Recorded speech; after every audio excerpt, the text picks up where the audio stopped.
Jessica Young slipped on a pair of oversized sunglasses, picked up her Chanel clutch and the Bentley keys from her desk, then rose to her feet. I won't be at the afternoon meeting. Cancel it for me, she instructed. Her executive assistant blinked, taken aback. But Ms. Young, you said this afternoon's meeting was critical. You couldn't miss it. Postpone it, Jessica said, her tone leaving no room for argument. The assistant clamped her mouth shut and nodded. Jessica added, and get Lauren Blue from the legal department. Tell her to meet me at the main entrance. I have something for her to do. The assistant hurried off to follow her orders. Lauren Blue was one of the sharpest rising stars in the Young Corporation's legal division. Meanwhile, the news of Asher Vance's trip to the precinct holding cells was catching fire online. By a stroke of cosmic misfortune, it was also the release day for pop superstar Justin Feng's new single. His label had poured millions into promotion, greased every palm, and leveraged every connection. With that kind of capital behind it, the #1 trending spot on Twitter was a guarantee. And for a while it was. Then the national husband got arrested. In less than half an hour, Asher Vance's mugshot had body-slammed Justin Feng's new hit right off the top of the trending list. Eleanor and Lawrence Vance were frantically calling their daughter, Khloe, demanding to know what was happening. Khloe spent a few minutes calming her parents down, promising them she would have Asher home, safe and sound, before the end of the night. They trusted Khloe. Her business acumen was leagues beyond Asher's, as were her general problem-solving skills. With her assurance, they finally managed to breathe a little easier. After hanging up, Khloe immediately contacted the Vance Corporation's headquarters, requesting their top legal mind, the legendary Franklin Archer, be dispatched to the scene. Back at the precinct, the holding cells were buzzing. Dude, did you hear? Kate Young, the Kate Young, is here to post bail for Vance. You're full of it. Wasn't she the one who cuffed him in the first place? Why would she bail him out now? I'm not kidding, it's all over the department group chat. There are pictures. She's in the admin office right now, going through the legal process. The guards were deep in gossip when the subject of their conversation appeared. As if on cue, Officer Catherine Kate Young walked in, followed by a woman in a sharp business suit. Officer Young, one of the guards said, his voice cracking slightly. They all straightened up, their eyes glued to her. It wasn't every day they got to see the precinct's unofficial beauty queen in person. Kate gave them a curt nod. Hello. Which cell is Asher Vance in? Their eyes lit up. This was a prime assignment. They all scrambled to be the one to lead the way, nearly coming to blows before Kate had to step in and stop them. In a ridiculous compromise, they all ended up escorting her, a clumsy honor guard. Kate didn't care, as long as they got her there. As they walked down the corridor, Kate's striking appearance turned heads. The lowlifes and petty criminals locked in the cells stared, their jaws slack. Damn, that cop is gorgeous. You must be new here, buddy. That's Kate Young, famous for being the hottest cop in New York. No wonder. How do you know so much, old-timer? This ain't my first rodeo. So what you doing back here? Think she's bailing someone out. Bingo. You guys guessed it. My wife's here to spring me. See you losers later. How many drinks did you have, man? You're seeing things. A few of the inmates started whistling crude catcalls. A woman like Kate was a rare sight in a place like this, and even the guard's sharp rebukes couldn't shut them up. Kate stopped in front of the cell and took a breath, steeling herself. Asher, you can go. Just don't get into any more trouble, okay? She mumbled the rehearsed lines, her voice barely a whisper. A faint blush colored her cheeks, and she couldn't bring herself to look directly at him, terrified he would misunderstand her intentions. When she got no response, she looked up, a flicker of annoyance in her eyes. There on the cot was Asher Vance, tucked under a thin blanket, fast asleep, and snoring softly, completely oblivious to the world. Kate's jaw dropped. Is he a pig? Her brow furrowed in frustration. She had spent the entire trip over in a state of anxious turmoil, agonizing over the right words to say, something neutral, something that wouldn't give him the wrong idea. And what was the result of all her frantic effort? She was running around like a headless chicken for him, and he was in here taking a nap? The thoughtless, infuriating man. You idiot. Get up. Kate snapped. Clang, clang, clang. She rattled the iron bars of the cell door. Quiet down, will you? I'll eat later. Asher grumbled, still half asleep. He thought it was a guard telling him it was dinner time. He rolled over, finding a more comfortable position. Jerk, you absolute moron. I never should have come. Kate seethed, her voice rising. The familiar sound of her angry voice finally pierced through his sleep-fogged brain. Asher's eyes fluttered open, and he groggily sat up, pushing himself off the cot. His gaze fell upon Kate, flanked by a squad of guards and a lawyer. The sight was enough to jolt him awake. He saw the murderous glare in her eyes, and his mind instantly cleared. Holy crap, this is insane. The heroine is here to bail out the protagonist. He could live with that part. But the way she was looking at him. Wait, you bail me out, but you want the guards to beat me up first? That's crossing a line, lady. Officer, am I breaking some kind of law by sleeping in here? Asher asked, swallowing hard. The guards exchanged awkward glances, then chuckled nervously. No, not at all. Mr. Vance, Officer Young is here to post your bail. That's right. Just sign a few papers on your way out, and you'll be free to go. The envy in their eyes was practically glowing. Asher looked at them like they had all lost their minds. He scrambled back into the corner of the cell, pulling the blanket up to his chest and shaking his head violently. What release papers? Are you people insane? He declared. I'm a law-abiding citizen. I admit my mistakes, and I am prepared to learn from them. I will take full responsibility for my actions. You don't need to persuade me. Now please, leave me in peace. Asher's grand, righteous declaration moved the other inmates to their core. If there were an award for the 10 most inspiring prisoners of the year, Asher Vance would have a guaranteed spot. What a fearless spirit. Even with enough money to hire an army of lawyers and walk free, he had chosen to stay, to do time with them. And this lawyer was brought by Kate Young herself, meaning it wouldn't have cost him a dime. Vance is a legend. I'll never bow to anyone again, except him. When I get out, I'm done with celebrities. I'm gonna like every video that man posts. Me too. I used to hate the rich. But now I realize, I only hate the rich kids who screw up and run from the consequences. Not a stand-up guy like Asher Vance. Kate felt like her lungs were about to explode. She could hear Asher's inner thoughts perfectly clearly, and they were anything but the noble sentiments he was spouting. All he wanted was to stay locked up and see the novel's plot through to the end. Follow the plot, huh? Is that what you want? I'll show you follow the plot. Her stubborn streak flared. Open the door, she commanded the guards. The on-duty officer looked hesitant. If Vance didn't want to leave, they couldn't exactly drag him out. He still had to sign the paperwork. Meanwhile, back in the precinct's main office, the desk officers were gossiping about the huge news of Kate Young bailing out Asher Vance. Man, don't do it, Officer Young. Love is a bitter pill to swallow, one sighed dramatically. Don't be an idiot. They were elementary school classmates. Even if she didn't bail him out, his parents would have been here by now. God, I wish I was born into a family that rich. Easy there. The bar hasn't even opened yet, and you're already drunk. Just then, a white Maserati Quattraport pulled up to the curb. A woman so beautiful she seemed unreal stepped out, followed by another woman dressed as a lawyer, though she was utterly eclipsed by the first. She clicked across the pavement in low heels and walked into the station. Heads up, we've got company, a senior officer whispered. He stood up, putting on a professional smile. Good afternoon, ma'am. NYPD. How can I help you? I'm here to post bail for someone, Serafina Hayes said, removing her sunglasses to reveal her flawless face. Gulp. Officer Collins at the front desk stared, completely captivated. This woman was in a league of her own. None of the officers recognized her immediately. There were still plenty of guys who were more into anime than celebrities. Real-life women weren't their thing. Weebs preferred their 2D worlds. But now, seeing her, they reconsidered their life choices. Collins forced himself to remain professional, fighting the urge to drool. Okay, ma'am. What's your friend's name? What was the charge, and when was he brought in? He poised his fingers over the keyboard, wanting to be thorough to avoid any mix-ups. His name is Asher Vance. He was brought in a little while ago for inciting a brawl, Serafina stated calmly. Collins and the other officers frowned. Their eyes flicked to the lawyer beside her. Damn, money really could solve anything. Wait a minute. That name sounded familiar. Another officer spoke up. Is that Asher Vance from the Vance Corporation? Serafina casually swept a strand of hair from her face and nodded. Yes. Hiss. The rumor was that Asher Vance had a fiancée as beautiful as a goddess. They'd all heard the stories online, even if they hadn't seen the pictures. Okay, ma'am, Collins said, his voice now a little shaky. And what is your relationship to Mr. Vance? Also, your lawyer will need to fill out this form.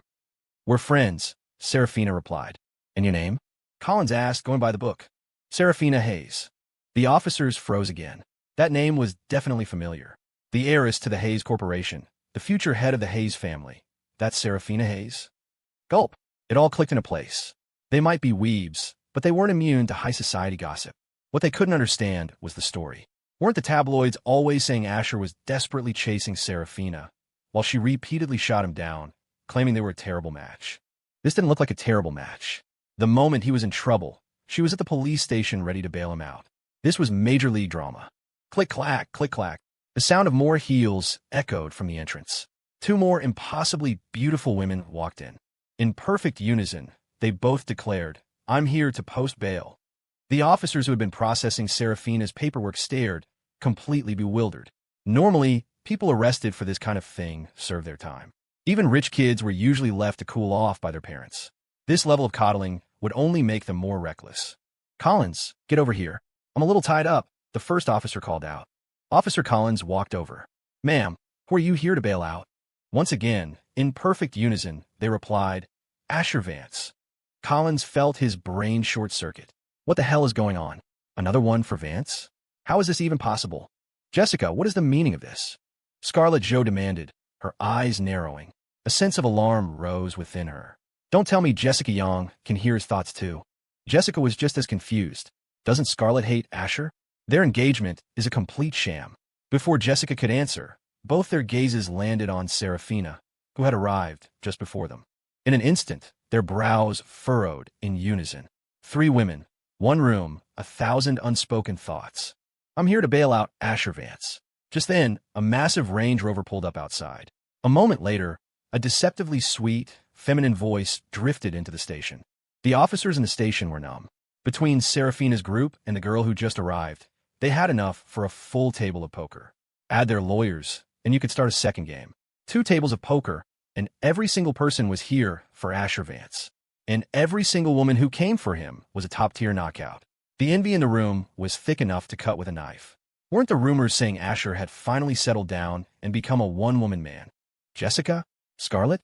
What are you guys doing here? Khloe, when did you get back in the country? Khloe Vance and Jessica Young spoke at the same time, then fell into an awkward silence. What shocked Khloe even more was seeing Serafina Hayes. At this point in the timeline, shouldn't Serafina despise her useless brother? And Scarlet and Jessica, too? Suddenly, a cold shiver ran down Khloe's spine. Could it be? Are they all reborn, too? Serafina and Scarlet were just confused. Scarlet, in particular, was bewildered by Khloe's attitude. Khloe had always been cold and distant towards her, so why was she suddenly calling her Scarlet? Was Khloe another one of the novel's heroines? Scarlet quickly pieced it together. Ahem. Jessica, I just flew in today, Khloe said with a sheepish smile. Jessica walked over to Khloe and placed a hand on her head, ruffling her hair gently. Khloe didn't resist. It's been a few years. You've gotten taller, Jessica said, a hint of envy in her tone. She used to be able to see the floor when she stood next to Khloe. Now not so much. She was blocked. So unfair. Khloe had grown into a woman Jessica could never be. Khloe's smile tightened. Yeah, right? I wish I was taller. After a moment of quiet reunion, Khloe asked hesitantly, Jessica, are you also here to bail out Asher? So Khloe still dislikes him. She's using his first name. I am, Jessica replied. But you can head home, Khloe. This is Lauren Blue, my family's best lawyer. Once the paperwork is done, he'll be free to go. Jessica, I'm worried my parents are getting anxious, Khloe countered. And since this is family business, I really can't trouble you with it. It's no trouble at all.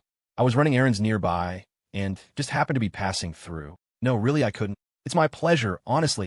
The paperwork is done, correct? Can I go get him now? Serafina interjected, picking up her clutch. Officer Collins nodded. Yes, Ms. Hayes. With that, Serafina swept past them and headed towards the holding cells. Scarlet's beautiful eyes twitched.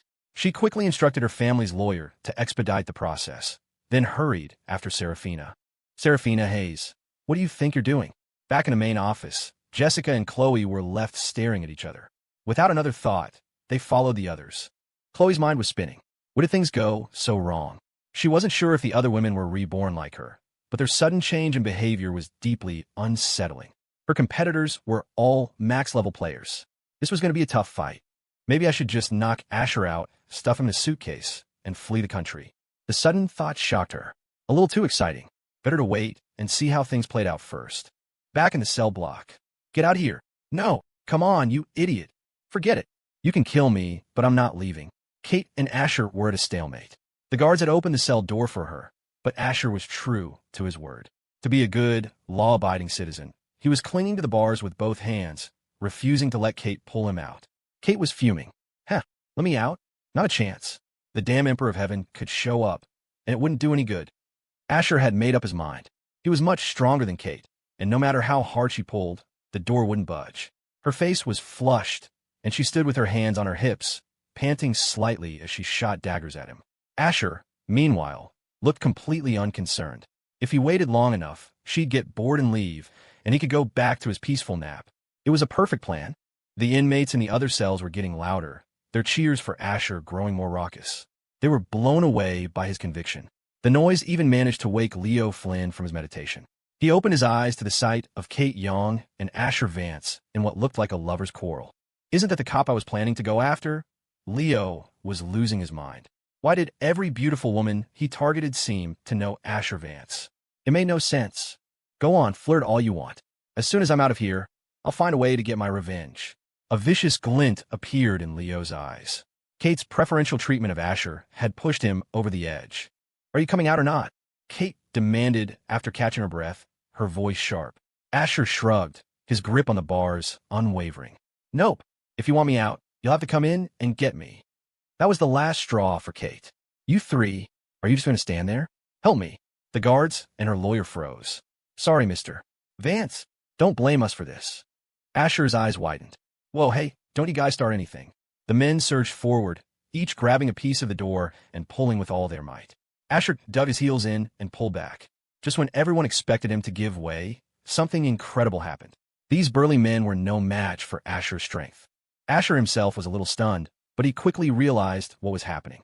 The ancient martial arts technique he'd been practicing was working.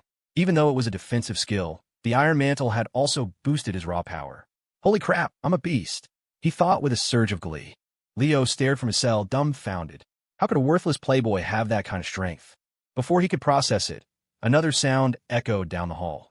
The rhythmic click-clack of high heels on the concrete floor, accompanied by excited shouts from the inmates. Whoa, what is this, a beauty pageant? Damn, that one's got class. Look at that face. And the petite one is off the charts. My God, if you took her home, you'd ascend to heaven overnight. Hiss, it's a goddamn jackpot. Every single one of them is a goddess. Imagine all of them together. Stop dreaming. You'd be lucky to get one. Dude, if you had even a single peanut to your name, you wouldn't be fantasizing about any of them. Exactly. Forget it. They're women you'll never have in your entire life. Most of these inmates had never seen such stunning women up close. Sure, New York had its share of beauties, but these women were in a completely different galaxy. The commotion drew Asher's attention. Since when did prisons host beauty pageants? And was this a legitimate event? If so, he could really go for a massage. Then he saw them. What the hell are they doing here? Asher's expression froze. Holy crap, that's Serafina Hayes, the most beautiful woman in New York. No wonder she's so stunning. And that's Asher's fiancée, Scarlet Jo, right? She's a knockout. Dude, you want the Vance family to come after you? Keep your voice down. My God, Jessica Young is here too. The Young sisters, the duo that makes every man weak in the knees. They're both here. Some of the sharper-eyed inmates recognized the women. As for Khloe Vance, they just stared in awe. She was a lot. Too much for them to handle. Better to get a good look now, because they'd never have the chance again. Seeing the lawyers trailing behind them, everyone swallowed hard. So, they were all here to bail out Asher Vance. One entourage. Leo Flynn's eyes were practically bulging out of his head, especially when they landed on the Young sisters. A perfect pair. They shared a resemblance, but where Kate was vibrant and energetic, Jessica exuded a mature, commanding aura. If he could get his hands on both of them, Leo felt like he could fly. New York really was the land of opportunity. The four goddesses stopped in front of Asher's cell. The guards had long since frozen, their hands dropping from the door, their mouths agape. What are you doing? What? Move along. People, take a few steps forward. That's right, diagonally across from me. That's where your husband, Leo the Dragon King, is. Don't stop here. Go away. Asher wanted to cry. The four new arrivals, Scarlet, Serafina, Jessica, and Khloe, were all glaring at him. In that moment, clinging to the bars of his cell, he looked utterly ridiculous. Jessica heard Asher's inner voice for the first time. Her expression flickered with the same shock the others had felt when they first heard it. The other women noticed this subtle reaction, and a silent understanding passed between them. Are you sure you have the right room? Asher asked, his face a mask of embarrassment as he gestured vaguely. He was still clinging to the bars with both hands, a truly comical sight. Seriously? This is insane. The protagonist is right behind you. Turn around, ladies, and light up your buzzers for him, please, and thank you. He knew Serafina was crazy, and Scarlet, the she-devil, was always unpredictable. And Khloe, the little she-devil, had just gotten back and was probably still annoyed with her older brother. He could understand why they were here. Khloe was probably sent by their parents. But Jessica, you're here too? That doesn't make any sense. Asher's thoughts echoed in Jessica's mind. She froze, but beneath the shock was an inexplicable wave of joy, like a lost love reappearing before her very eyes. A sharp pang, a mix of elation and sorrow, shot through her heart. She couldn't explain the pain. Maybe it was because the dream she'd had of Asher's death had felt so terrifyingly real. We're in the right place, Scarlet said, her lips barely moving. Her gaze roamed over Asher, checking for any signs of injury. Seeing none, the knot of anxiety in her chest finally loosened. This cramped holding cell was a disgusting place. The walls were unpainted, and besides a narrow cot and a thin blanket, there was nothing. Asher met the she-devil's predatory gaze and felt a shiver run down his spine. Kate, you little cheater. You couldn't win, so you call for backup. I misjudged you. He screamed internally. Kate nudged the still-dazed Jessica. Sis, what are you doing here? Jessica snapped back to reality, looking at her younger sister. Just helping out an old classmate. Shouldn't you be on duty? Her expression was a little unnatural, as if she were desperately trying to hide something. The other women saw it, but said nothing, sharing another knowing glance. While the young sisters chatted, Asher's gaze fell on Serafina. He sucked in a sharp breath. Oh, hell no.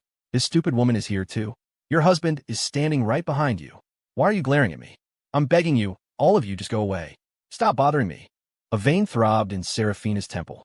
Despite Scarlet and Asher, she was willing to go all out. With both of them here, this was her chance for payback.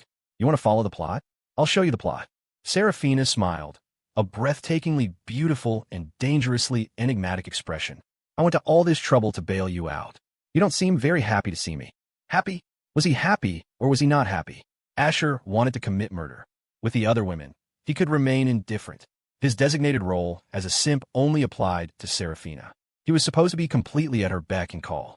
But now, Serafina had just checkmated him, leaving him with a king and no other pieces on the board. This move was not just a checkmate. It was a public execution.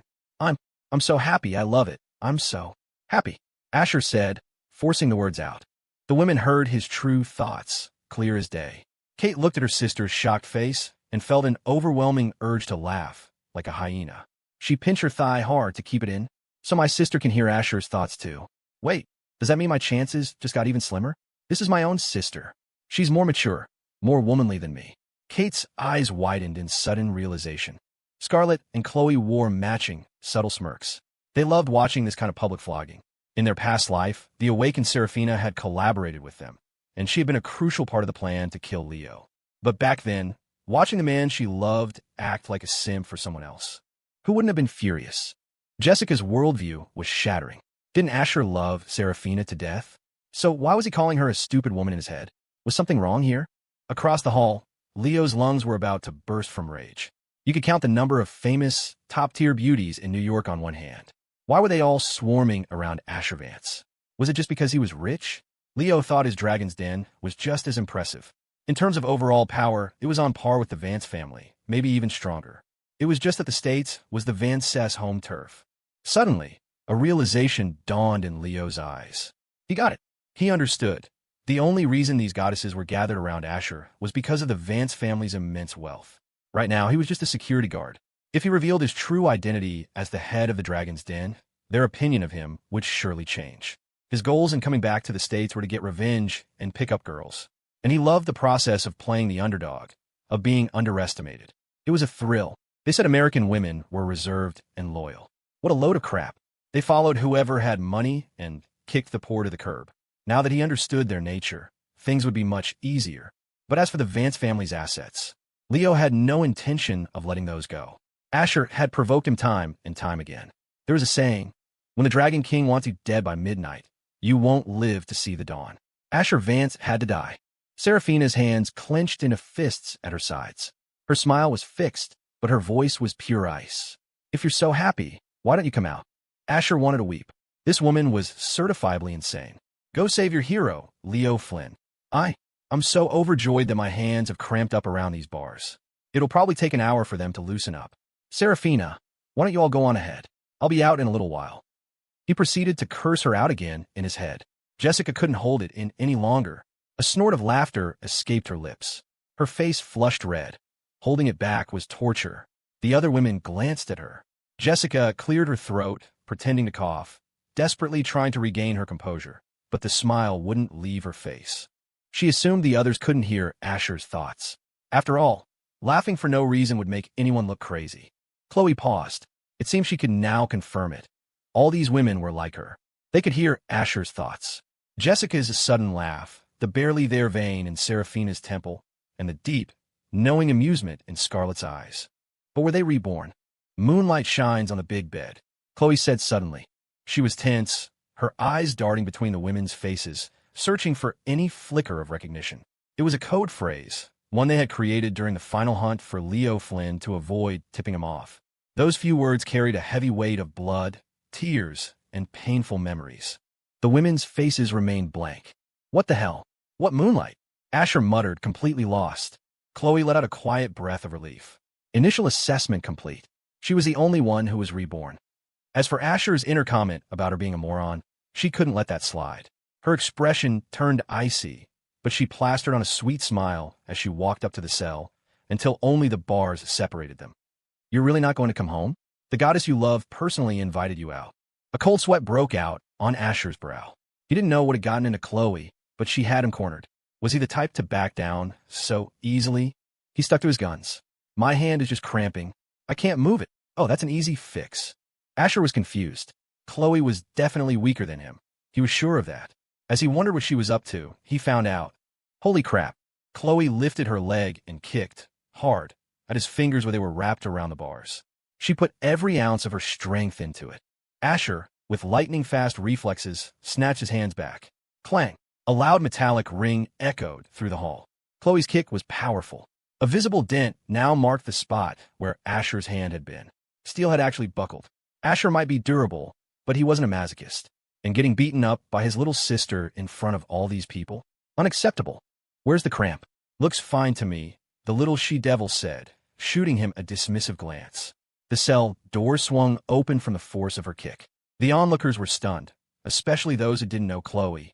They stared completely dumbfounded. The explosive power was astonishing. The guards felt a chill run down their spines. The petite girl didn't look like much, but her power was terrifying. If that kick had landed on a person, it would have shattered ribs. That's attempted murder, Asher protested. Khloe ignored him and stepped into the cell. Asher backed into a corner, wary. What do you want? She cracked her knuckles. If I hadn't promised Mom and Dad, I wouldn't even bother with you. You have two choices. One, you come back with me. Two, I beat you up and drag you back. Choose. Asher swallowed. Can I choose neither? Crack, crack. The sound of Khloe's knuckles popping echoed in the small space. No. Just as the little she-devil was about to get rough, the big she-devil stepped in. Asher, you're acting so strange today, Scarlet purred, tapping a long, elegant finger against her sensual red lips, feigning surprise. Usually, when Seraphina says jump, you ask how high. Today, she asks you to come out, and for the first time ever, you're disobeying her. Asher felt like he'd just taken 1,000,000 points of critical damage. His mouth twitched into a pained smile. Seraphina is just too good to me. She still has feelings for me. A man's words are a convincing lie. Seraphina was about to lose her mind. Were these two ganging up on her? Asher's inner thoughts were the complete opposite of what he was saying. Stupid woman, why did you come here? Shouldn't you be saving your hero, the security guard? Seraphina wanted to stab someone. Asher, today is my birthday. I'm accepting your invitation for dinner tonight. Pick me up at 8. Don't be late. With that, Seraphina turned and walked away, not giving him or any of the other women a chance to respond. As she turned, a slight, triumphant smirk touched her lips. A tag team? Not a chance. I'll make you all sick with envy. But I don't want to go out with you. Scarlet's brow furrowed. She was being poached right in front of her eyes. Across the hall, Leo was in shock. What had he just heard? Seraphina was accepting that playboy's invitation? That was the woman he, the Dragon King, had claimed. No one was going to take her from him. A man in a lawyer's suit rushed in from outside. Seeing Leo, he hurried over and bowed his head respectfully. My lord, my deepest apologies. The bail process in this country is quite complicated and caused some delay. Please forgive me. Leo's face was a dark mask of fury. Will I be able to get out soon? The man nodded. Yes. We just need to pay the compensation for the damages. Leo winced. That's a debt the Vance family will repay with interest. The lawyer leaned in and whispered, "My lord, there's been a development in a matter you asked me to investigate. According to a reliable source, the man who killed your uncle was named Leo Petroselli. He used to be in the mob. He's now the owner of a bar in the city called the Midnight Lounge, the second largest in New York. We've also learned that the Vance family owns a 55% stake in the bar. Petroselli answers to them." A nice way of saying he was the owner, but the truth was he was the Vance guard dog. The Vance again. Leo felt the chasm between him and Asher deepen into an uncrossable abyss. This was now a fight to the death. In reality, this was all part of the novel's original plot. The Vances had simply seen the enormous profit potential of the Midnight Lounge and invested when Petroselli was starting out. Petroselli, of course, was thrilled. With his limited funds, latching onto a corporate giant like the Vance family made everything, finances, connections, effortless. He was more than happy to be their dog. He was clearing at least 8 figures a year and could occasionally run some gray area operations on the side. As long as he stayed away from drugs, he had a lot of leeway.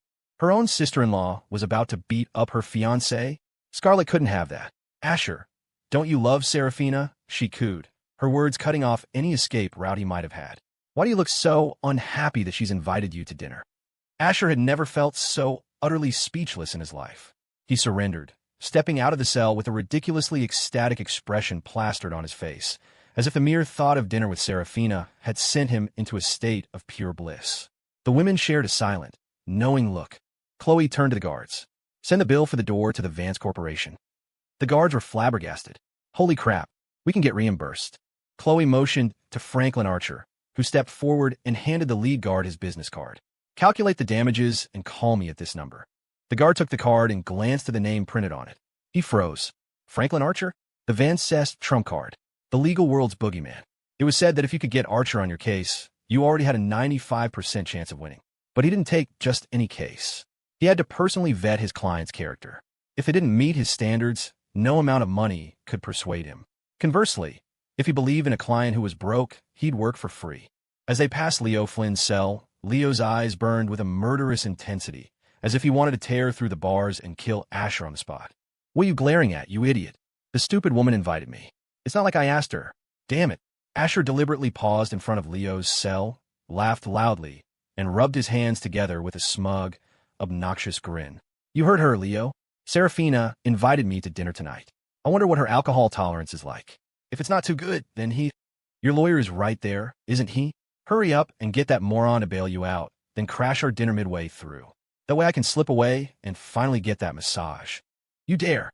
Leo roared, his face turning crimson as he gripped the iron bars. The metal groaned and bent under his furious strength. "Oh, are you mad? Good. Get mad and get out here. With you crashing the party, this dinner might not even start." A look of pure excitement crossed Asher's face. There's nothing Asher Vance doesn't dare to do. The news about Leo Petroselli had already shifted Leo's hatred squarely onto the Vance family. Asher was now at the top of his kill list. He wanted to rip the bars apart and strangle him. His lawyer quickly stepped in, whispering in a voice only Leo could hear. "My lord, control yourself. Now is not the time. There are too many eyes on you." Leo froze. He had almost let the playboy get to him. What a clever trick. "You just wait," Leo seethed, each word dripping with venom. He turned, sat on the military-style cot in his cell, and began deep breathing exercises to calm his rage. Serafina's dinner date is about to be ruined. Asher was ecstatic. He strutted out of the precinct with a swagger, not even waiting for Scarlet and the others. Like Asher, Khloe also paused in front of Leo's cell. Feeling a gaze on him, Leo opened his eyes to see the supersized petite girl watching him. "Isn't that Asher's sister? What? Are you here to beg for mercy on behalf of your brother and your family?" "It's too late for that." Leo and Khloe locked eyes. Her expression was perfectly calm, unreadable. She turned to Franklin Archer. "Make sure their bail request fails." Archer nodded. "Rest assured, Miss Vance. Their crimes are far more serious than the young master's. If they hadn't smashed the car first, posing a direct threat to his safety, he never would have instructed his bodyguards to act in self-defense." In a few short sentences, Archer had reframed property damage as a threat to personal safety and assault as self-defense. He'd flipped the entire script. Leo's lawyer's face darkened. In legal circles, Franklin Archer was a name that inspired both awe and terror. Even though he was a respected lawyer himself, Facing Archer was like being a candle in a hurricane. One wrong move, and he could be utterly destroyed. Outside the precinct, Scarlet was waiting by the entrance. Asher was gone. When the other three women emerged, she smiled. There's something I'd like to discuss with you all alone. It'll only take a few minutes. Khloe and the Young sisters dismissed their lawyers. Soon, it was just the four of them. Scarlet got straight to the point. I'll be direct. We can all hear Asher's thoughts, right? For whatever reason. Jessica opened her mouth to argue, but Scarlet pressed on. Don't bother denying it. I've been spending a lot of time with Asher lately. I know things. I'm willing to share everything I know with you, including the truth about the world we're living in. All I ask in return is that you follow the so-called plot. It will be better for all of us that way. Follow the plot? Doesn't that mean she'll end up marrying Asher? Scarlet was playing her cards well, trying to seize the advantage. A preemptive strike. Khloe had just returned today, and Jessica had probably heard Asher's thoughts for the first time. As for Kate, who knew how much contact she'd had with him, but it was certainly less than Scarlet. In short, Scarlet was planning to use her information advantage to control the situation. The other three were thoughtful. The Young sisters were tempted. One knew a little, the other knew nothing. Only Khloe remained neutral. Before her rebirth, she had witnessed Scarlet's incredible business talent and ruthless tactics. She knew Scarlet was far more than she appeared. Khloe had lost to her before, and every time she lost, her stress eating made her gain a few pounds. It was a painful memory. Even without martial arts, Scarlet could manipulate her completely. After Asher's death, Scarlet had wasted away, refusing to eat. By then, she was Khloe's sister-in-law. Khloe couldn't bear to see her fading away, so one night, she offered to sleep in the same bed with her. The effect was immediate and surprisingly good. Khloe understood why. Scarlet was using her as a substitute for Asher, not in a romantic way, but as an Asher-shaped pillow. Scarlet slept soundly, but Khloe didn't. Scarlet had a habit of kicking off the covers and would grope her in the middle of the night. But thinking of all Scarlet had done for the Vance family, taking in their parents after the company collapsed, looking after Khloe, even spending a fortune to rehire and support all the laid-off employees, Khloe gritted her teeth and endured it. It was a fair trade. Khloe, do you have any objections? Scarlet's pleasant voice broke through her thoughts. Khloe's earlier use of Scarlet had felt surprisingly familiar, so Scarlet returned the familiarity. Khloe snapped back to the present. I'm still thinking. Did she see through my plan? But Khloe was Asher's biological sister. Her threat level was, in theory, the lowest. Scarlet smiled. All right, I'll add you all to a group chat. If you want to know the truth, you'll have it tonight. A few moments later, a new 4-person group chat was created. Were they worried about Asher and Serafina's date tonight? Not in the slightest. Serafina probably wanted to strangle Asher more than date him, and Asher was already looking for a way to escape. They weren't worried, but they were definitely a little jealous. Back in the holding cell, Leo was seething. Aren't you supposed to be a top-tier lawyer? You can't even handle something this simple? What good are you to me? He raged. The bail had been all but approved, but then Franklin Archer had shown up and thrown a wrench in the works. Archer's arguments were sound, and the department higher-ups were now delaying the release. The lawyer wiped beads of sweat from his forehead. My lord, the facts are not on our side in this case. But rest assured, I will do everything I can to get you out within a few days. That was the best he could do. Under normal circumstances, Leo's crimes were enough to land him in jail for a year. Without the money to pay for the car, it could be even longer. Useless. Incompetent. Leo spat. He'd never suffered such a humiliation abroad. He'd never even seen the inside of a prison, let alone been locked up. This was a first. The mighty Dragon King, stuck in this hellhole. The blanket reeked of stale urine. Who knew what the last occupant had been doing in here? The lawyer bowed his head, silent. Go tell one of the guards to get me a new blanket, Leo ordered. The lawyer nodded and approached the on-duty guard, explaining the situation. You're in a holding cell, not a hotel, the old guard sneered. He'd heard Leo was just some security guard, but he acted with the arrogance of a king, smashing someone's car in broad daylight. The guards had no sympathy for thugs like him. The lawyer's jaw tightened. Don't be so belligerent, officer. We're just asking for a clean blanket.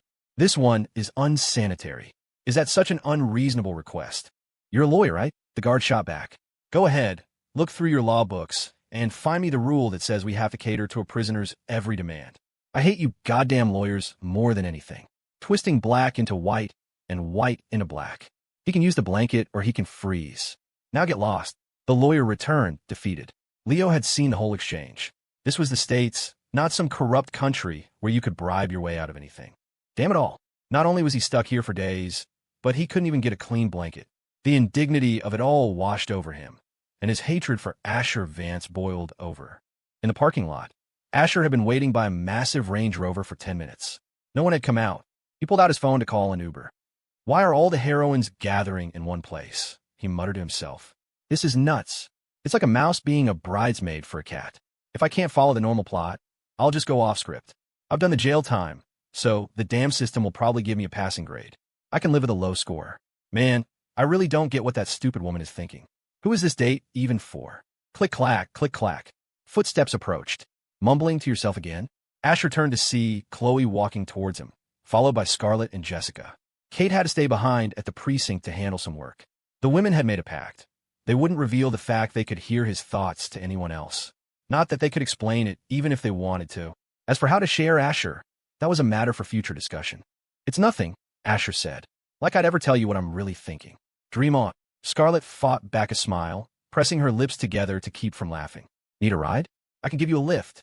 Jessica pulled open the passenger door of her Bentley and, in a startlingly uncharacteristic move, looked at Asher.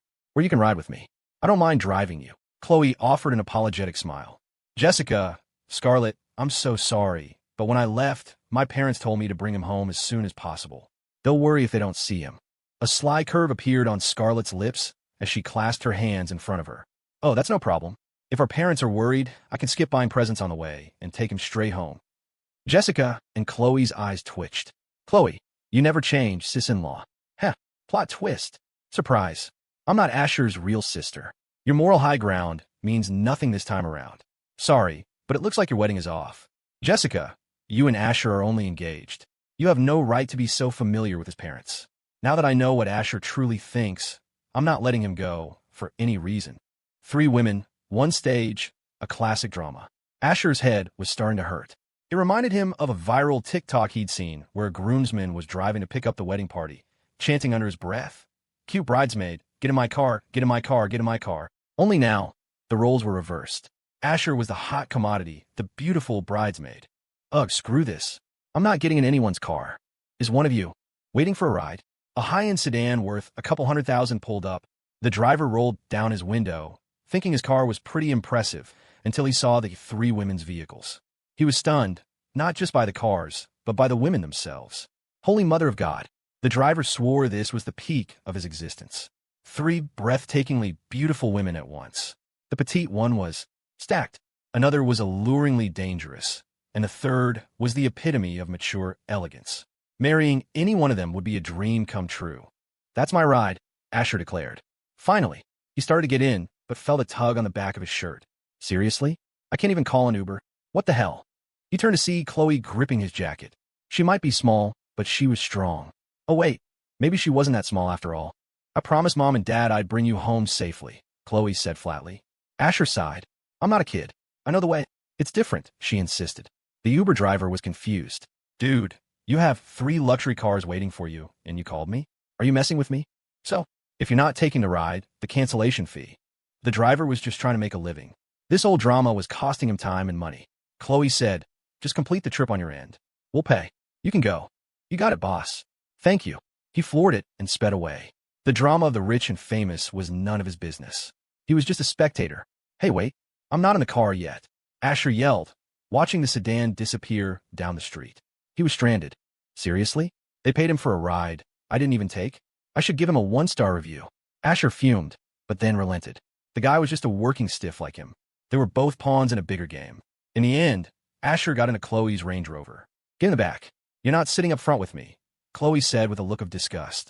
Asher's temper flared. Without a word, he yanked open the passenger door and slid in. Slam! He buckled his seatbelt. I'm sitting right here.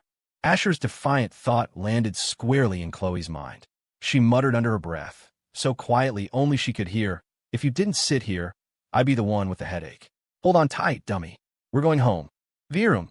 Khloe slammed her foot on the gas, peeling out of the parking garage with a squeal of tires. Asher gripped the handle. Whoa, slow down. Am I speeding? Well, no. One more word, and I'm throwing you out. That's fratricide. You could go to jail for that. Heh. Back at the Vance mansion, Lawrence gave Asher a stern lecture. He was about to brandish his trusty leather belt when Khloe stepped in and stopped him. Lawrence was always willing to indulge his little girl. Asher started to seriously wonder if he was adopted. He wasn't worried about finding a restaurant for his date. He knew that sooner or later, the Dragon King would show up to crash the party and flip the table. The dinner would be ruined. Everyone would be happy. Then, he'd take out a bottle of perfume, peel off the label, and claim it was a love potion. Leo would see through his trick, Serafina would realize he was a degenerate, and the hero and heroine would get back on track. It was a win-win for him. Come on, Dragon King, you gotta be on your game tonight, Asher prayed. Don't mess this up. I can only help you so much. He had no idea that the Dragon King wasn't getting out tonight. If he had known, he would have told Serafina's date to go to hell. Someone else could go. He sure wasn't. Later that night, after dinner, Khloe was sprawled on her massive bed, her flawless feet pointing towards the ceiling as her legs swung back and forth. Her chin rested on a soft pillow, and the two large basketballs that would make James Harden want to dunk were pressed against the plush mattress. The Vance family beds were custom-made, exquisite creations costing over $30,000 each, so she could lie like that without feeling suffocated. She was on her phone, in a new group chat she'd been added to. Her lips, painted a pale, deadly Barbie pink, moved silently as she thought. The chat was dead silent. Khloe had a lot of questions for Scarlet, but her past life had taught her a valuable lesson. When dealing with Scarlet Joe, never be the first to speak. You'll lose. Ping. Finally, a message appeared. It was from Jessica Young at Scarlet Joe. Okay, you can tell us now. What is really going on with our world? Everyone's off work. No need to be cryptic. Chloe's eyes lit up as she stared at the screen, waiting. A moment later, a reply came. Scarlet Joe, all right. You can choose to believe what I'm about to say, or not. If you choose to believe me, then we need to stick together and present a united front. After all, I have no idea how many other scheming bitches can hear Asher's thoughts. In her penthouse office, Jessica sat with her legs crossed, her feet resting on a small stool. She was painting her toenails. When she saw Scarlet's shocking message, her hand trembled, smudging the polish. She put the bottle down, grabbed a tissue to wipe away the mistake with one hand, and typed a reply with the other. Jessica Young, I have no objections. Kate Young, if my sister has no objections, then neither do I. Khloe Vance, if nobody else has an objection, why would I? After a short pause, Scarlet messaged again. Scarlet Joe, good. Remember what you said. I don't know everything, but I know one thing for sure. We are living in a novel. Asher's role is that of the main villain, the antagonist to the hero. And villains usually meet a tragic end. Their families are destroyed, everything is ruined, all because they stood in the hero's way. Anyway, I looked it up online. Our situation is more or less the same. Our roles are the heroines of this world. From Asher's thoughts, it's clear that Serafina Hayes is heroine number 1. You guys are number 2, number 3, and so on. The three women held their breath, their eyes glued to their phone screens. As someone who had lived through it all before, Khloe instantly and unconditionally believed Scarlet's words. It all made sense now. Why Leo was so lucky, why he was able to crush the Vance family so quickly, why he was so hard to kill, and why he was so ambitious, wanting to devour the other great families as well. They were all just accessories for him. He just never expected that. In the end, they would be the ones to kill him. Chloe's small fist clenched. So what if you're the hero? Does that make you so special? I killed you once. I can kill you a second time, and a third. Kate Young, at Scarlet Joe, you said we're heroine number 2 and number 3. What about you? Your role can't be any less significant than ours. Scarlet Joe, good question. My role is indeed just as significant. Because like Asher, I'm on the villain's team. Oh, and I think he called me the first female villain. Smiling face with smiling eyes, how about that? Interesting, right? The group chat fell silent. Scarlet waited patiently. She knew this kind of information took time to digest. When she first heard it, she thought Asher had lost his mind. But now, all the evidence pointed to one conclusion. It wasn't him who was crazy. It was the truth. The Young sisters remained silent. To Scarlet's surprise, the first person to reply was her sister-in-law. Now, that was interesting. Khloe Vance. Scarlet, I have to admit, your analysis is logical and well-supported. Huh. At first, I thought my brother had gone insane, but it seems that's not the case. Scarlet Joe. Khloe, Omega. You're taking this quite well. Jessica Young, fine. Even if everything you said is true, and we're just characters in a novel, life goes on, doesn't it? What is the real purpose of this group chat? Across town, in a Starbucks, Scarlet's lips curved into a playful smirk. Still playing games with me? Sometimes you all just want to spell everything out, don't you? Her fingers tapped lightly on her phone screen, sending another message. Scarlet Joe, I told you before. We need to stop any other scheming bitches who can hear Asher's thoughts from getting close to him. You can think of it as an alliance. I'm sure Young's sisters still have feelings for my Asher. Jessica Young. What do you mean you're Asher? Scarlet Joe. Oh, my apologies. Being bound by this engagement, my phrasing naturally leans that way. Please don't mind me. Kate Young. I do not like that guy. Scarlet Joe, fine. You're both free to leave the group chat right now. And promise you'll stay away from Asher from now on. Jessica Young. Why should we listen to you? Kate Young, exactly. Jessica Young. Until we have concrete proof that this is a novel, we're not leaving this group. Unless you can't handle it and kick us out yourself. With that, Jessica went silent. Kate followed suit. In the Starbucks, Scarlet couldn't stop laughing, her body shaking with amusement. The other customers stared, mesmerized. She was too beautiful. Back in her room, Khloe felt a familiar sense of crisis. Scarlet is just as terrifying as she was in my past life. Lying on her bed, she trembled, remembering the nights she had been completely dominated by Scarlet. The desire to break free, to run away with Asher, burned brighter than ever. What was the ultimate goal of love? Marriage, children, growing old together. What was hers? No one could take away. Jessica and Kate are being played like fiddles again, she murmured. They say you learn from your mistakes. Good thing I made enough mistakes in my last life.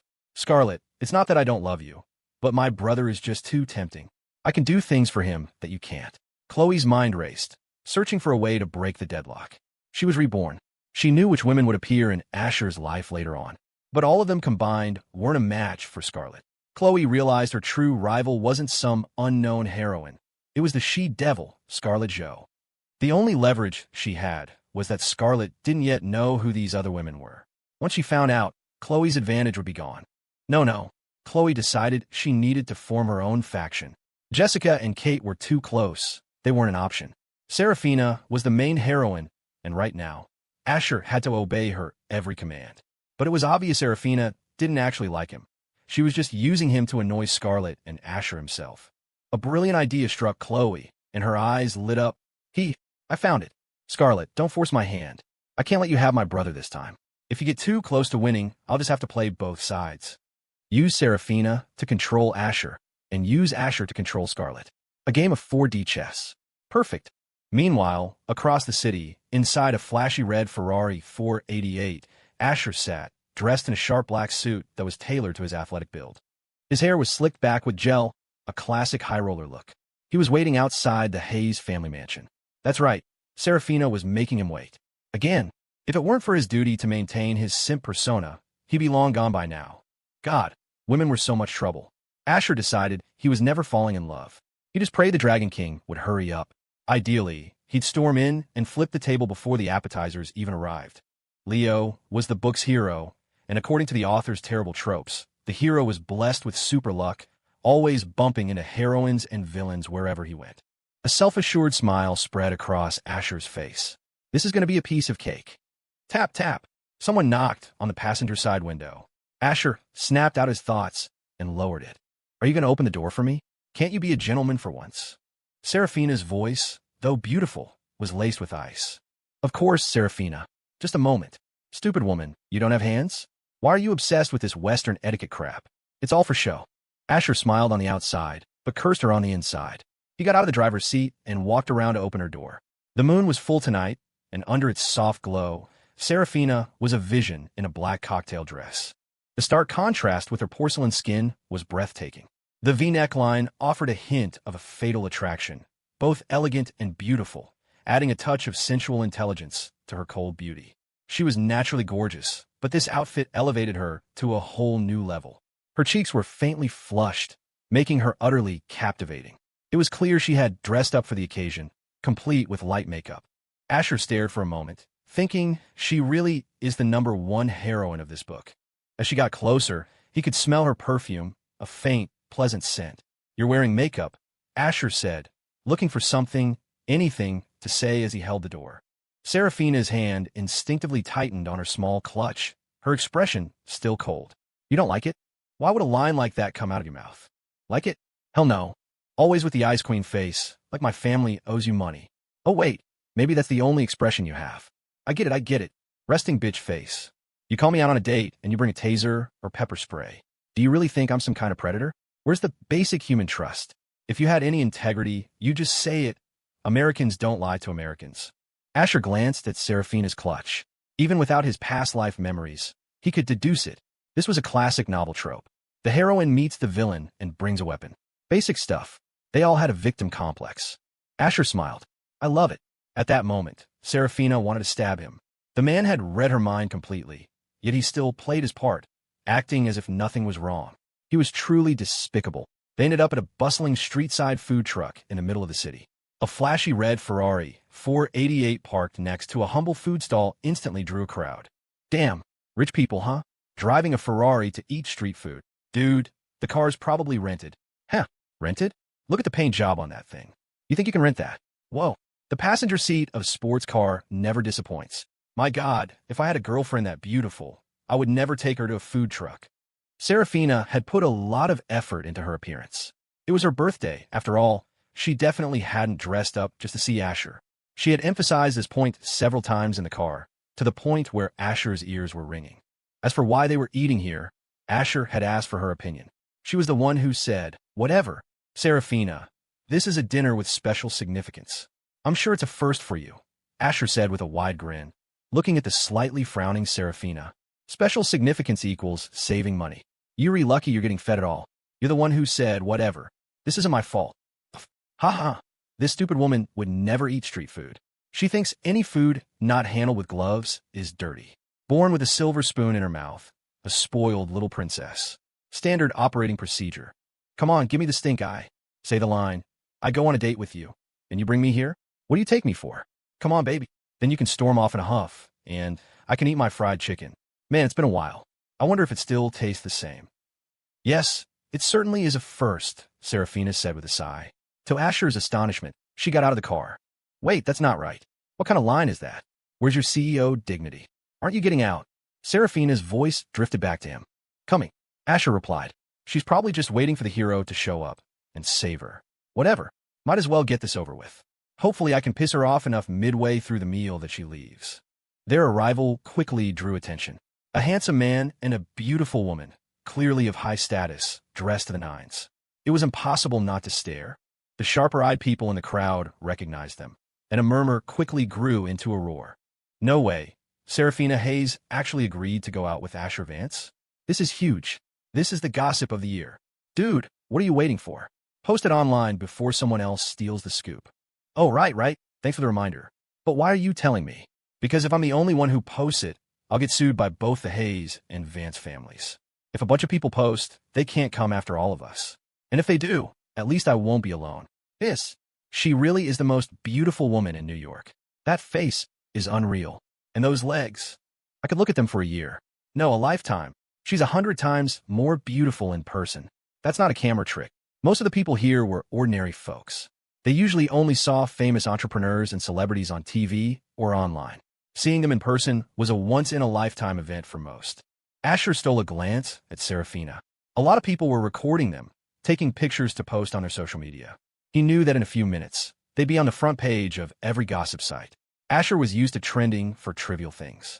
He remembered one time in college, he was having lunch with a Korean girl who was the campus beauty of the e-commerce department. He dropped his chopsticks, someone happened to take a picture, and it ended up trending. After that, he became numb to it. As long as he wasn't the one who was embarrassed, then someone else must be. He decided he was overthinking it. Serafina frowned for a moment. Then her expression smoothed over. They found a small table and sat down. A young girl, who looked to be in middle school, came over with menus. She was the owner's daughter, and she always helped out after school. Asher, you haven't been here in a while, she said. Seeing the pretty young girl, Asher smiled and teased. What, you miss me, Holly? He got tired of fancy food sometimes. As long as it wasn't completely inedible, he could eat anything. He didn't have the snobbery of some of the other rich folks. He was a regular at night markets and street stalls. A few years ago, the gossip sites were full of pictures of him buying fried noodles from a stall, always with a beautiful girl or two by his side. The girl, Holly, blushed.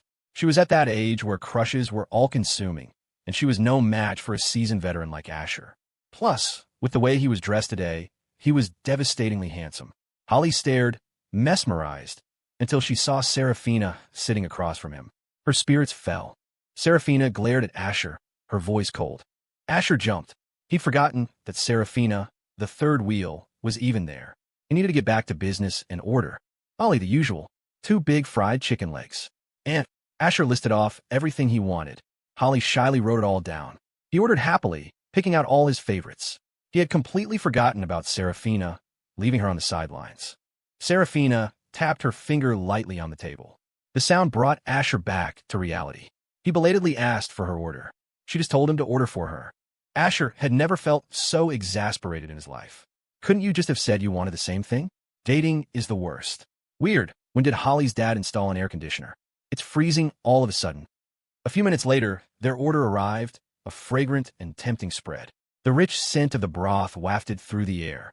Asher made a token gesture of invitation, then picked up his fork, eager to see if it was the real deal. He took a bite of a fried chicken leg. Yep, still the same familiar, artery-clogging perfection.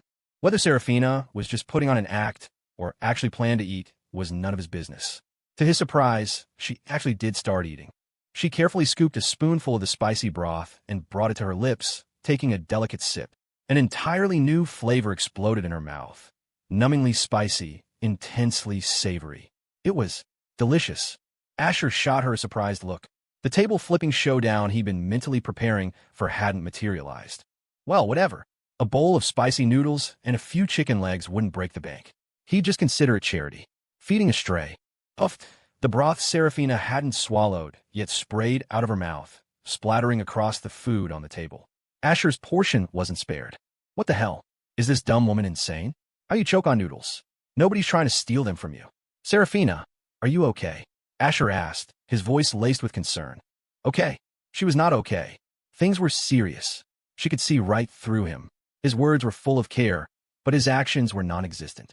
A napkin, she said, her face flushed with embarrassment. All right. Asher finally pulled a napkin from the dispenser, feigning a sudden realization. This was all her fault.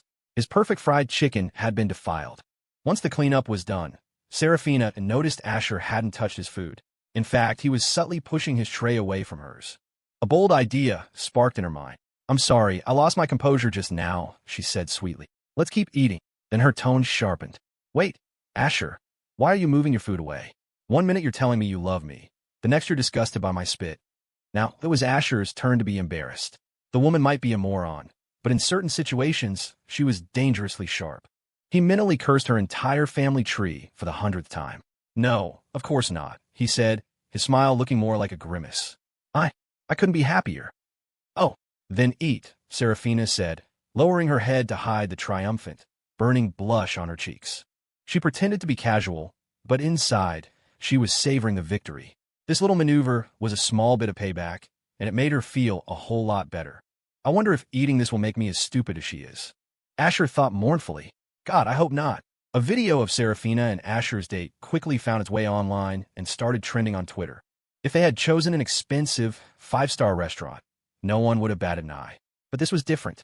The national husband, heir to a billion-dollar fortune, taking New York's #1 ice queen, a woman on the Forbes list of top entrepreneurs, to a greasy street food truck. The story had legs. Their wildly different statuses and their complicated relationship were exactly the kind of drama the public loved to devour. The feuds, the romance, the scandal of the city's elite. Serafina had her own calculations. Once Leo Flynn was out of jail, he would inevitably see this video. It was almost funny. She used to use Leo to keep Asher at bay. Now, she was using Asher to keep Leo away. Life comes at you fast. Meanwhile, the group chat Scarlet had created was also exploding. Kate Young.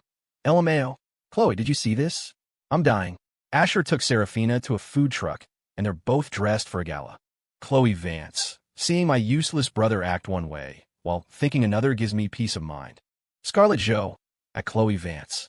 You free later, Khloe? I'll treat you to a late-night snack. My treat. Food truck. Khloe Vance. Sorry, Scarlet. I don't do late-night snacks. Got to maintain the figure. Jessica Young. Khloe, how do you maintain it? I have a friend who wants to know. Scarlet Joe, right? A friend. Jessica Young. Mind your own business. Tonight was, without a doubt, the most unforgettable birthday Serafina had ever had. Because of her personality, she had very few friends and practically no one she'd call a bestie. Her life was a sterile routine. Work, home, sleep. Birthdays were usually spent at home. After she grew up, her parents were always busy and she never cared much for celebrations anyway, so she usually spent them alone. This was the first birthday she'd ever spent with a man. In the past, she wouldn't have even dared to imagine it. After they finished eating, Asher walked with her for a while, wandering aimlessly. He had almost forgotten about the gift, so on a whim, he bought a pink, cartoonish phone charm from a guy selling tourist junk from Street Cart. Serafina didn't need money. She could buy any expensive gift she wanted. But Asher was cheap. Besides, he was hoping this would annoy her. To his utter confusion, she seemed genuinely happy to receive it, immediately attaching it to her phone and grinning like a kid on Christmas morning. The vengeful ex-boyfriend he'd been expecting never showed up. He'd walked all over the city with Serafina, even going through a haunted house at her insistence. He thought she'd be scared. Turns out, she was scarier than the actors in monster costumes. Exhausted after a long night, Asher finally drove her back to the Hayes estate. "Thank you," Serafina said sincerely as she got out of the car, a faint blush still on her cheeks. "I had a great time today." Sensing her gaze, Asher quickly wiped the look of utter despair from his face and forced a smile. "Really? If you're happy, I'm happy." After mumbling a few more cringeworthy sweet nothings, he finally drove away. A playful smile touched Serafina's lips as she watched the Ferrari disappear into the night, her mind churning with thoughts she kept to herself. Only when the car was completely out of sight did she casually walk back into the mansion. A few days passed in a blur. Asher's life fell into a peaceful, predictable routine. Leo Flynn seemed to have vanished off the face of the earth. The other heroines weren't bothering him either. He was living like a king. He'd coast through his mornings at the office, and after work, he'd head to the spa for a massage. Every day, on schedule like clockwork. "Let's see, which therapist should I book for tonight? Number 18 is good, but so is 23. He mused. "Number 14 is great, but you get tired of the same thing after a while. Trying different techniques is good for my physical and mental well-being." If he couldn't decide, he figured he could just book them all. Knock, knock. Just as his thoughts were drifting into decidedly inappropriate territory, there was a rap on the door. "Jasmine, what is it?" he mumbled, confused, but called out, "Come in." The door opened. But it wasn't Jasmine Jiang. It was Scarlet Zhou. For days, Scarlet had been agonizing over whether or not to buy crude oil futures. She couldn't make a final decision. If it were just the Zhou family's money on the line, it would be easy. But this involved the Vances as well. If she was wrong, both families would take a massive hit. She'd gone back and forth, unable to commit. Then she thought of Asher. When in doubt, consult the golden retriever. She was sure she could get the answer she needed from him. And how would she pry it out of him? Did she even need to ask? It was obvious. Mouth to mouth.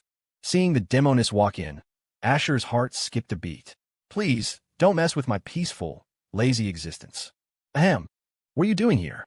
Asher asked, awkwardly sitting up on the sofa. "Just coming to see my husband," Scarlet purred, a mischievous grin on her face as she pulled out a chair and sat down opposite him. "Oh, husband, is it? That'll be fun to think about later, when we're doing things," he thought. "But for now, maybe cool it with that word. It's kind of freaking me out." Feeling a pang of guilt, Asher put on a stern face.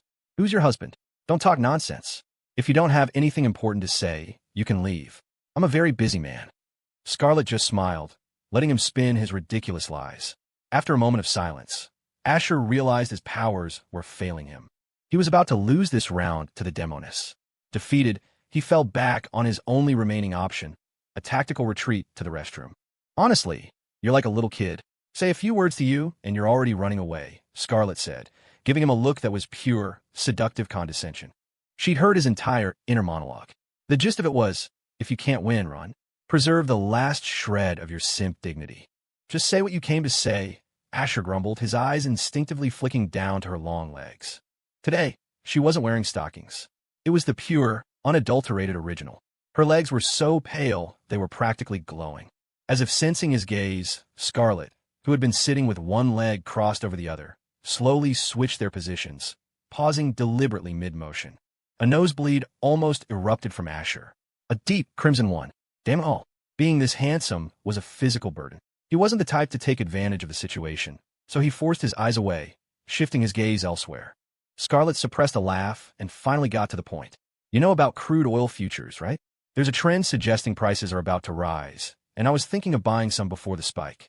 But the amount of capital involved is massive, and I can't quite make up my mind." Asher raised an eyebrow. Scarlet's instincts were terrifyingly sharp. She was already circling the crude oil market.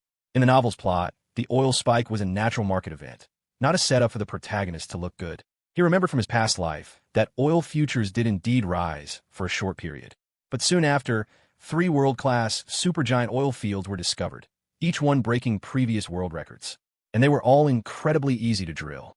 As a result, crude oil futures experienced an unprecedented, catastrophic crash. Everyone who had gone long on oil ended up running for the hills with their secretaries. Wait a second. Wasn't this the perfect opportunity to weaken his own family? If Vance Corporation took a hit, it would make things easier for the protagonist. The plot's difficulty level would drop. It was a win-win. Asher's thoughts snapped back to the present. I think that's an excellent idea. Jasmine already compiled the data for me, and it looks solid, he declared with bravado. And if you're worried the investment is too big and might drag down the Zhou family, don't be. We'll have the Vance family front all the capital. He was being incredibly generous. By the end of the story, the Vance Corporation behemoth was destined for ruin anyway. It was a foregone conclusion. Rather than let Leo Flynn be the one to spend it all, Asher might as well burn through the cash himself. It was the sacred, unshirkable duty of a villain to leave the protagonist without a single penny to his name. Scarlet was stunned, not by his magnanimous offer, but because she now knew that crude oil prices were headed for a spectacular crash. This wasn't something that could be predicted by sophisticated data or advanced algorithms. This was fate, plain and simple, and all you could do was accept it, which meant crude oil futures were a massive trap. Coming to talk to Asher was definitely the right move. Seeing Scarlet's dazed expression, Asher assumed she was just blown away by his generosity. He waved a dismissive hand. All right, that's settled. You can go now. If you think you need more capital, just go to our finance department and tell them I sent you.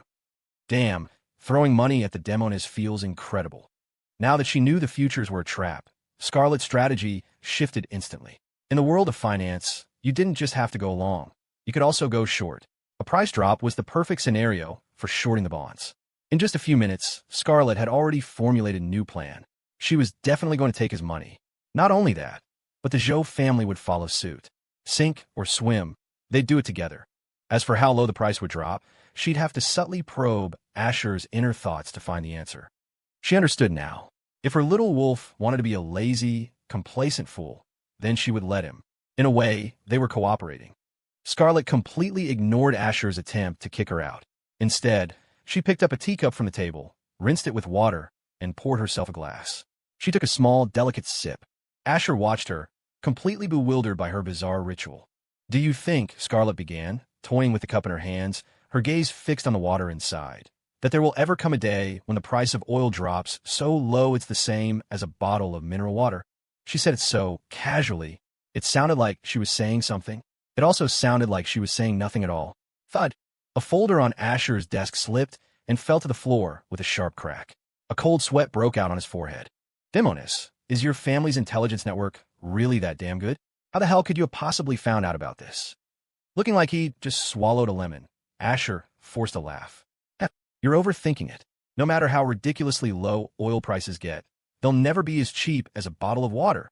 He assumed she was just talking nonsense, so he responded with nonsense of his own. The first priority was to steer her away from this topic. He didn't want her thinking too much. With anyone else, Asher wouldn't have been so worried. But Scarlet was different. She was sharp as a razor. Her business acumen, her nose for opportunity, her intuition, it was 1,000,000 times stronger than a wife's ability to catch a cheating husband. Scarlet shot him a sharp glare. "I was just making a hypothetical." Asher wanted to cry. "Demoness, that's a very dangerous hypothetical. That's not a hypothetical at all. It's a reality that's going to come true in the very near future. I think I remember it dropping from about $100 a barrel to around $25. Oh, and you were a little off. If you want to be dramatic about it, a bottle of water was actually more expensive than the oil. If someone knew that ahead of time, they could make an absolute killing by shorting the bonds. But why would I ever tell you that, right? Just wait patiently to lose all your money. It's not like it's your family's money anyway. Ding. Congratulations, host. You have gained +2 personal charm." As Asher's mind was wandering, a force suddenly pulled his body forward. A refreshing, delicate fragrance filled his nostrils. Something soft and warm pressed against his lips, like a plush piece of Jell-O. Asher's expression went completely blank. Wait, it wasn't just that. Something was slipping past his lips. This was insane. Before, the Demoness was just crazy. Now she was certifiably, clinically insane. You can't test a man like this. What man could possibly withstand such a test? Asher didn't push Scarlet away. Well, she'd already started. Besides, his brain was completely short-circuiting. The sudden aggressive kiss had caught him totally off guard. The demoness had initiated it. He hadn't forced her. And what was Asher's job anyway? He was a villain. Scarlet was the #1 villainess. A villain and a villainess getting hot and heavy. What was wrong with that? 5 minutes passed. Asher, _ 10 minutes passed. Asher, _ 15 minutes passed. Asher, knocked out face. Finally, at the 20-minute mark, Asher decided he was done playing. He was a lightweight. He couldn't handle this. Placing both hands on Scarlet's shoulders, he pushed her away with considerable effort. Finally, the two separated. Asher gasped, gulping in fresh air. Holy crap, that was insane. He wasn't going to die at the hands of the protagonist, but he'd almost died at the hands of the demoness. Death by suffocation. Are you crazy? Seemingly unsatisfied, Scarlet summoned all her strength and tried to lunge at him again. Asher quickly pressed his hands firmly against her shoulders to hold her back. Enough. That's enough, he yelled. Scarlet, you need to remember where you are. This is not the place for you to run wild. His mouth said no, but his body betrayed him by leaning slightly forward. His inner voice was even more shameless, screaming that if she came at him again, he wouldn't be able to take it. This only made Scarlet more excited. Her hands started to wander restlessly. Asher's eye twitched. He was much stronger than her, so even with all her struggling, she couldn't get an inch closer. But she refused to give up. Her first kiss was gone. Her second had to be his, too. Asher was genuinely scared now. His lips were completely numb. They remained in this stalemate for what felt like an eternity. Finally, a knock at the door broke the awkward tension. Knock, knock, knock. Mr. Vance, the documents you requested are ready. He locked eyes with Scarlet. Her captivating, expressive eyes blinked innocently, a silent promise not to try anything else. Only then did Asher slowly relax his grip, pulling his hands back from her shoulders. Come in. The moment Asher let his guard down, Scarlet launched a surprise attack, lunging for his neck with a vengeance. Click! The door was pushed open. Jasmine Jiang, standing in the doorway, walked right into the scene. Scarlet's eyes sparkled with amusement as she met Jasmine's gaze.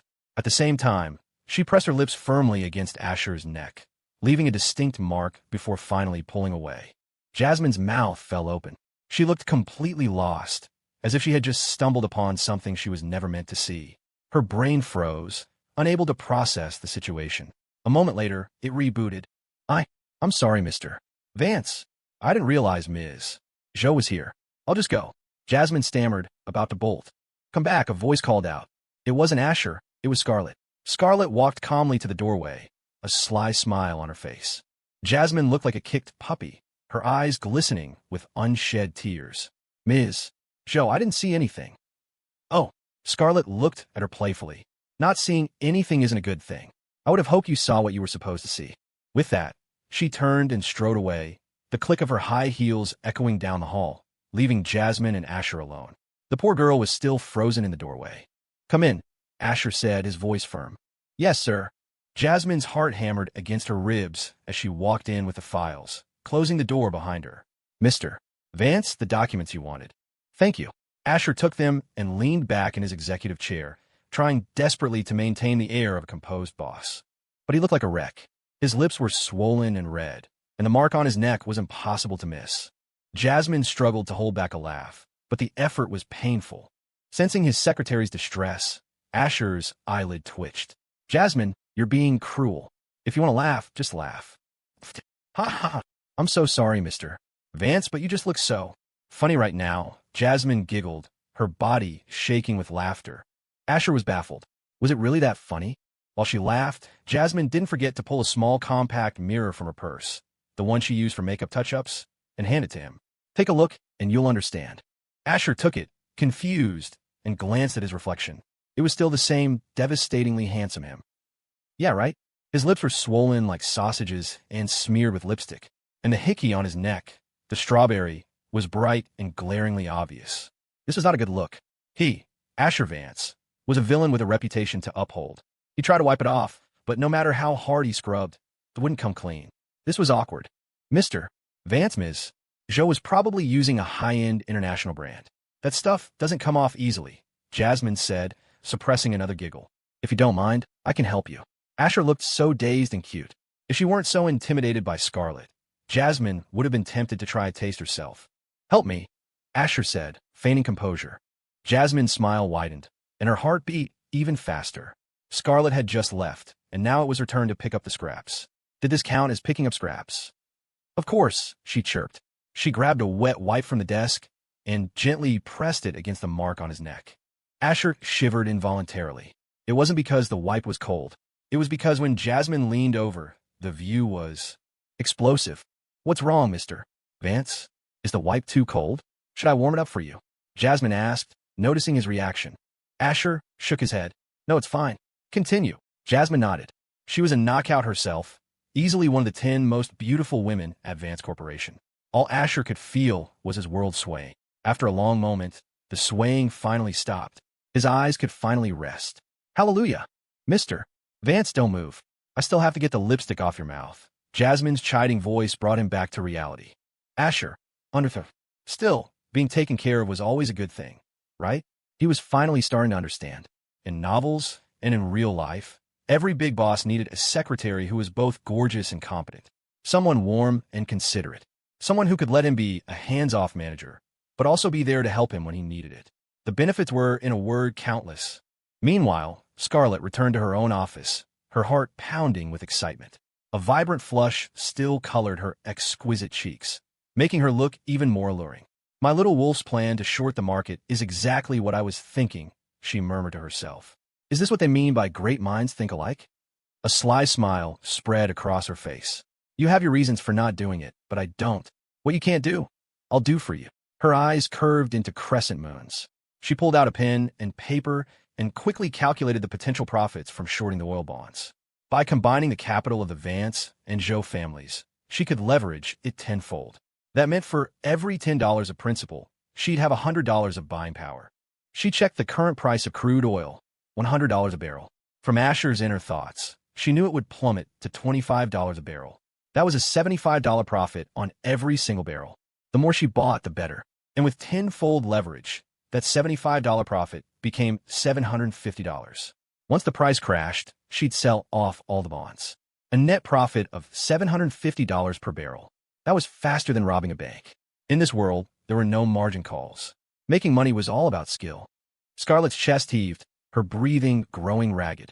The jade-white hand holding the pen trembled slightly. She'd done the math. Now, it all came down to how much principal she could get her hands on. She trusted Asher's inner voice 100%. Fortune favors the bold, she whispered.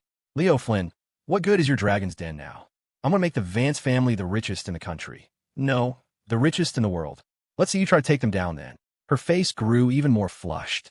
She wondered what kind of expression Asher would have when he saw that, far from being weakened, the Vance family had become more powerful than ever. The thought was deliciously amusing. She had to act fast before anyone else caught on. Scarlet was going to be the first one to take a bite of this. Crap. She picked up her phone and dialed her father, Richard Joe. After a few rings, he answered. Hello, sweetheart. What's up? To what do I owe the pleasure? Dad, I found a business opportunity with an extremely high rate of return, and I'm 100% certain it will succeed, Scarlet said, her voice serious. If you trust me, don't ask any questions. I need to mobilize a huge amount of the Zhou family's capital. We're talking over 100 billion, maybe more. Silence descended on the other end of the line. For a long moment, only the sound of their heavy breathing could be heard. Finally, Richard took a deep breath, his voice firm. All right, I trust you. Do whatever you think is best. I'll handle any complaints from the rest of the family. The Zhou family was far more complex than the Vances, with numerous heirs, all of them ambitious. They weren't focused on growing the family's wealth, but on carving up the massive fortune that already existed. Scarlet's nose tingled. Thank you, Dad. We're family. There's no need for thanks. Just remember who you are. You're Scarlet Zhou, a titan of the business and financial world. You're my daughter, and your mother and I are incredibly proud of you, Richard said, encouragingly. He knew his daughter better than anyone. If Scarlet was making a move, she was sure of it. He never questioned the specifics of her plans. He trusted her competence and her instincts. And in the end, every single decision she had ever made had proven to be the right one. A reputation like that wasn't self-proclaimed. It was earned. After hanging up, Scarlet immediately called her private secretary. She gave instructions to sell her 3 mansions, her 10 luxury condos in downtown New York, and all the supercars in her garage. Everything was to be liquidated into cash. She would only keep one apartment, a bit further from the office, and the black Maserati she used for daily driving. If she wasn't worried about raising suspicion, she would have sold those too. She knew this move would eventually be discovered, but as long as no one noticed in the short term, it would be fine. She specifically instructed her secretary to be extremely careful and maintain absolute confidentiality. After making the calls, Scarlet collapsed into her executive chair, exhausted. She kicked off her Valentino heels and habitually propped her feet up on the chair, her mind drifting. My little wolf, my entire dowry is gone, she thought with a sigh. I was hoping that after we retired, we could find a nice place and just be landlords together. I guess that dream is over now. Then she smiled. Wait, no, it's not. After I make all this money, I'll just buy more and better properties. Out with the old, in with the new. Her smile widened. You smell so good. As soon as I finish this deal, we're getting married. For real. She had finally figured it out. Trying to force Asher to marry her quickly was harder than climbing Mount Everest, and it was a thankless task. But if she could get Lawrence and Eleanor Vance to put pressure on him, then all her problems would be solved. Last time, in their eyes, Scarlet had given them a huge gift. It had completely changed their attitude toward her. This time, the gift would be infinitely better. She was sure she wouldn't even have to ask. Lawrence would practically force Asher to the altar. Taking a deep breath, Scarlet picked up her phone again. This time, she dialed Eleanor Vance. The capital she could raise from the Zhou family alone was limited. To make a real killing, she needed to leverage the Vance family's power. Besides, she already thought of the Vance family as her own. If there was a way to make money, they were the first people she thought of. She had called her father first only because he was easier to talk to. With Eleanor, she wasn't so sure. She was still just a fiancée. Even if she swore she had no ulterior motives, others might think differently. Scarlet, dear, why are you calling your mother? Eleanor's warm, affectionate voice came through the line. From a single word, mother, Scarlet could tell that Eleanor truly saw her as a daughter-in-law. Mom, there's something I need to discuss with you. Scarlet began, launching into her prepared speech.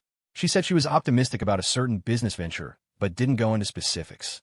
She explained that it would require a massive investment and asked if Eleanor would be willing to provide the funds.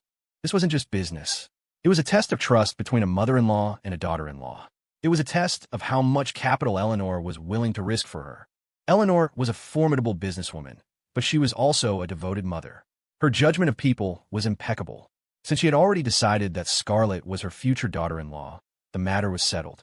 Unless she dropped dead, Asher was going to marry Scarlet. Just like before, after Scarlet finished speaking, there was a moment of silence on the line. But this time, it didn't last long. Of course, Eleanor said with a smile. If you've made your decision, then the Vance family can provide you with $350 billion in liquid capital to use as you see fit. You'll also have access to all of the family's connections and resources. Fortune favors the bold. Eleanor was making a high-stakes gamble of her own. $350 billion in liquid capital was a potentially fatal blow for even a family as wealthy as the Vances. Liquid capital wasn't fixed assets. If anything went wrong with this money, the Vance family would suffer a devastating blow. This was a test, a high-stakes bet on Scarlet's abilities, and, more importantly, a test of her true character on Asher's behalf. Eleanor was offering an incredible amount. Not just money, but people and power. The Vance family name carried far more weight than the Zhou's, and their finance department was bigger, better, and more cutthroat. In a few short sentences, she had made Scarlet the second most powerful person in the organization. The show of trust and appreciation warmed Scarlet's heart. Seeing that Scarlet hadn't responded, Eleanor frowned slightly. Scarlet, is your connection bad? Oh, no, Mom. The signal is fine. I just wanted to say thank you for trusting me. Scarlet stammered, so moved she could barely speak. Eleanor was treating her like a daughter.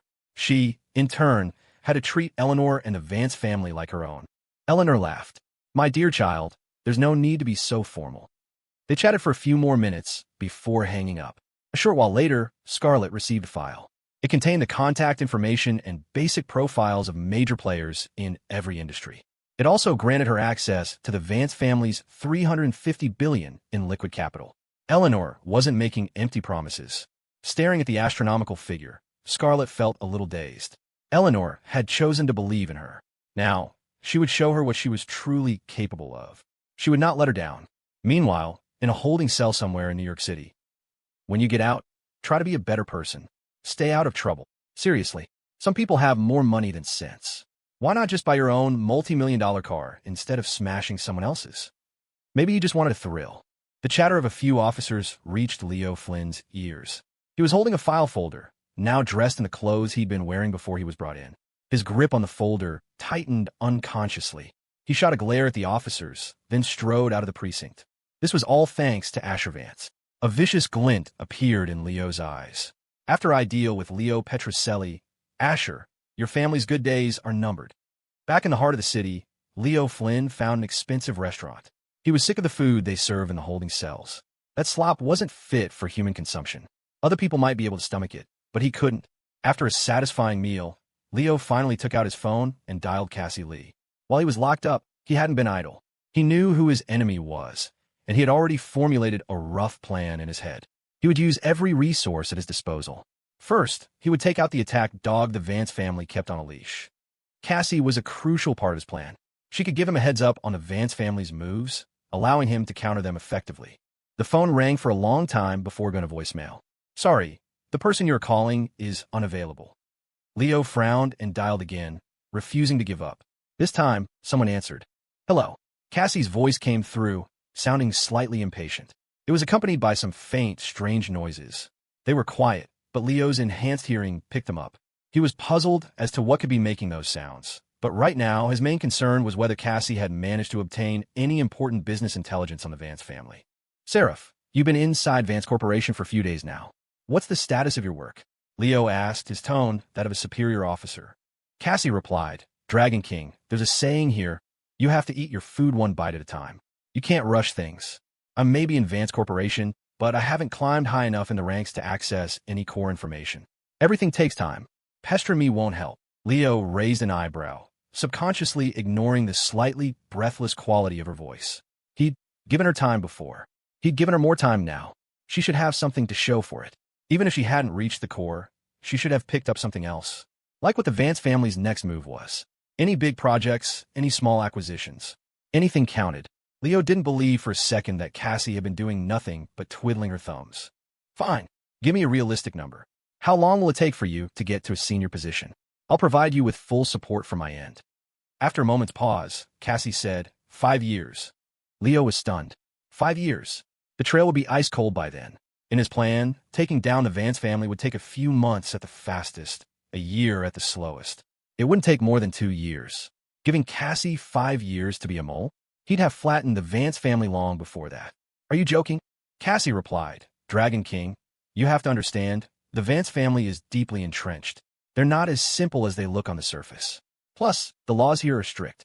This isn't like overseas, where you can do whatever you want. Leo thought about it, and conceded that she had a point. If this were overseas, he would have already sent a few of his disposable grunts from the Dragon's Den to put a few bullets in Asher Vance. Not just him, but the entire Vance family. Except for Khloe, of course. Then, he'd stir up the market and use legal loopholes to slowly take over the Vance family's assets. But this wasn't overseas. He took a deep breath and sighed.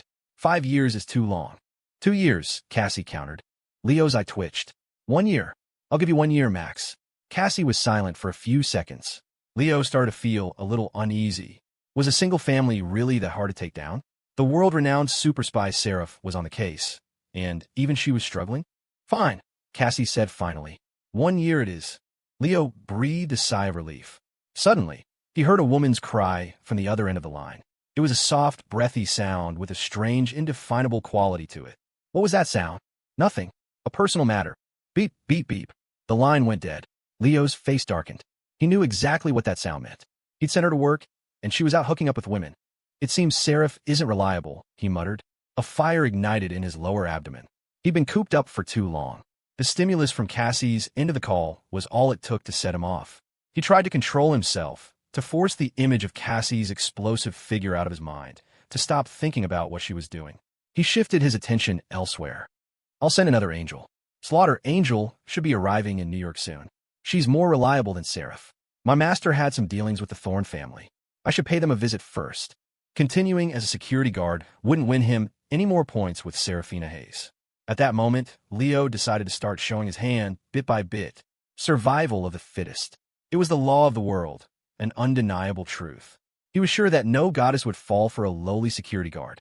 Just as he, The Dragon King of the Dragon's Den, could never fall in love with a masseuse from a cheap parlor. If she was pretty, maybe he'd play around for a bit, but a real relationship? Forget it. Meanwhile, in a division office of the Vance Corporation's planning department, Cassie pinched Zoe Zhou's delicate face, looking down at her imperiously. With her other hand, she traced a slow circle around the collar of Zoe's blouse. "You heard something you shouldn't have," she said, her voice dangerously soft. "That gives me a headache."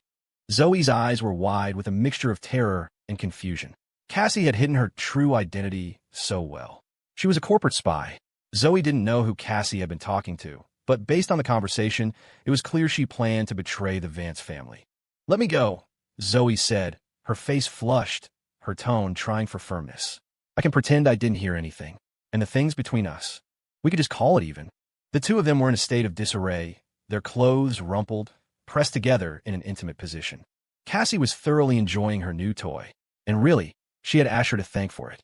A while back, she had forced herself to endure a lunch with him, subtly guiding the conversation. Time was limited, so she had steered the topic toward her first target, Zoe Zhou, the woman who had caught her eye from day one. Using Asher's inner thoughts, she had easily uncovered Zoe's weakness. It turned out Zoe had developed an online gambling addiction and had used her position to forge over $1 million in fake invoices. She had since quit gambling, but all her savings were gone. And Zoe's monthly expenses were not insignificant. Luxury handbags, designer cosmetics, and regular appointments at high-end beauty salons. Once she'd had a taste of easy money, she'd gone back to her old tricks, embezzling another $2 million from the Vance family. That was the leverage Cassie had used to force Zoe into submission. Zoe was definitely not happy about it, but she had been caught. Besides, Zoe was broke, and Cassie had plenty of money. Under duress, and with a bit of temptation, she had resigned herself to her fate. Cassie let out a laugh, as if she'd heard the funniest thing in the world. In a way, even Asher Vance was on her side. Zoe's threat was a complete joke. Of course, Cassie wouldn't tell her that. "Oh, you dare to threaten me? You got guts. Go on, turn me in. The worst that can happen is I quit. I can walk away right now. But you're different. Even though you're just a distant relative of the Zhou family, you still represent their name. If the Vance and Zhou families have a falling out because of you, what will your parents think? What will your family think? Your friends?" Cassie paused, watching Zoe's face turn deathly pale. She was very satisfied. She added, word by word, "They'll see you as a stain. You'll be kicked out of the family. Your parents will be removed from the family register because of you. Your entire family will despise you. Your friends will abandon you. And because of a few million in fake invoices, you'll go to jail. Your life will be ruined. When you get out of prison, you'll be old and washed up. And no company will risk offending the Vance and Zhou families by hiring you." Zoe's body trembled, a cold sweat breaking out on her forehead. Cassie was extremely pleased. She leaned in and pressed her lips against Zoe's pale, bloodless mouth again. This was life. This was the life she wanted. And if Leo Flynn wanted to ruin it, she wouldn't mind teaching him a lesson. As for Zoe, she was just the beginning. This place was full of other beautiful, talented women. For Cassie, it was paradise. She could happily spend the rest of her life working a 9-to-5 here.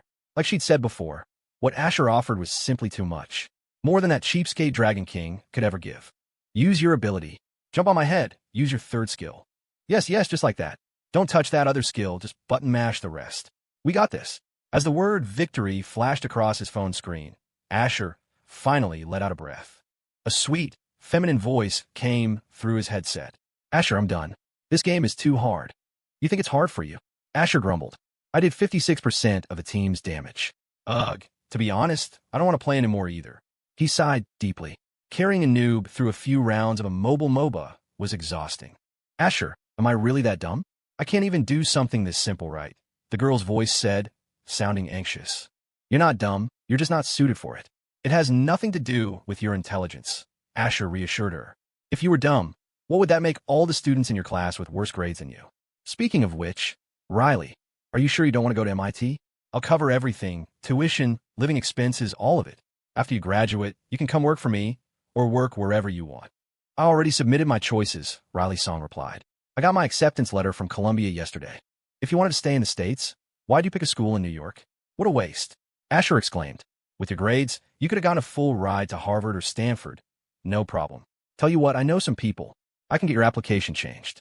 With your academic record, none of the professors at Harvard would say a thing." Riley laughed. "Don't worry about it, Asher. It's not that much trouble. Part of the reason I chose to study in New York is because my brother is back in the country. He's working in the city now. Asher understood.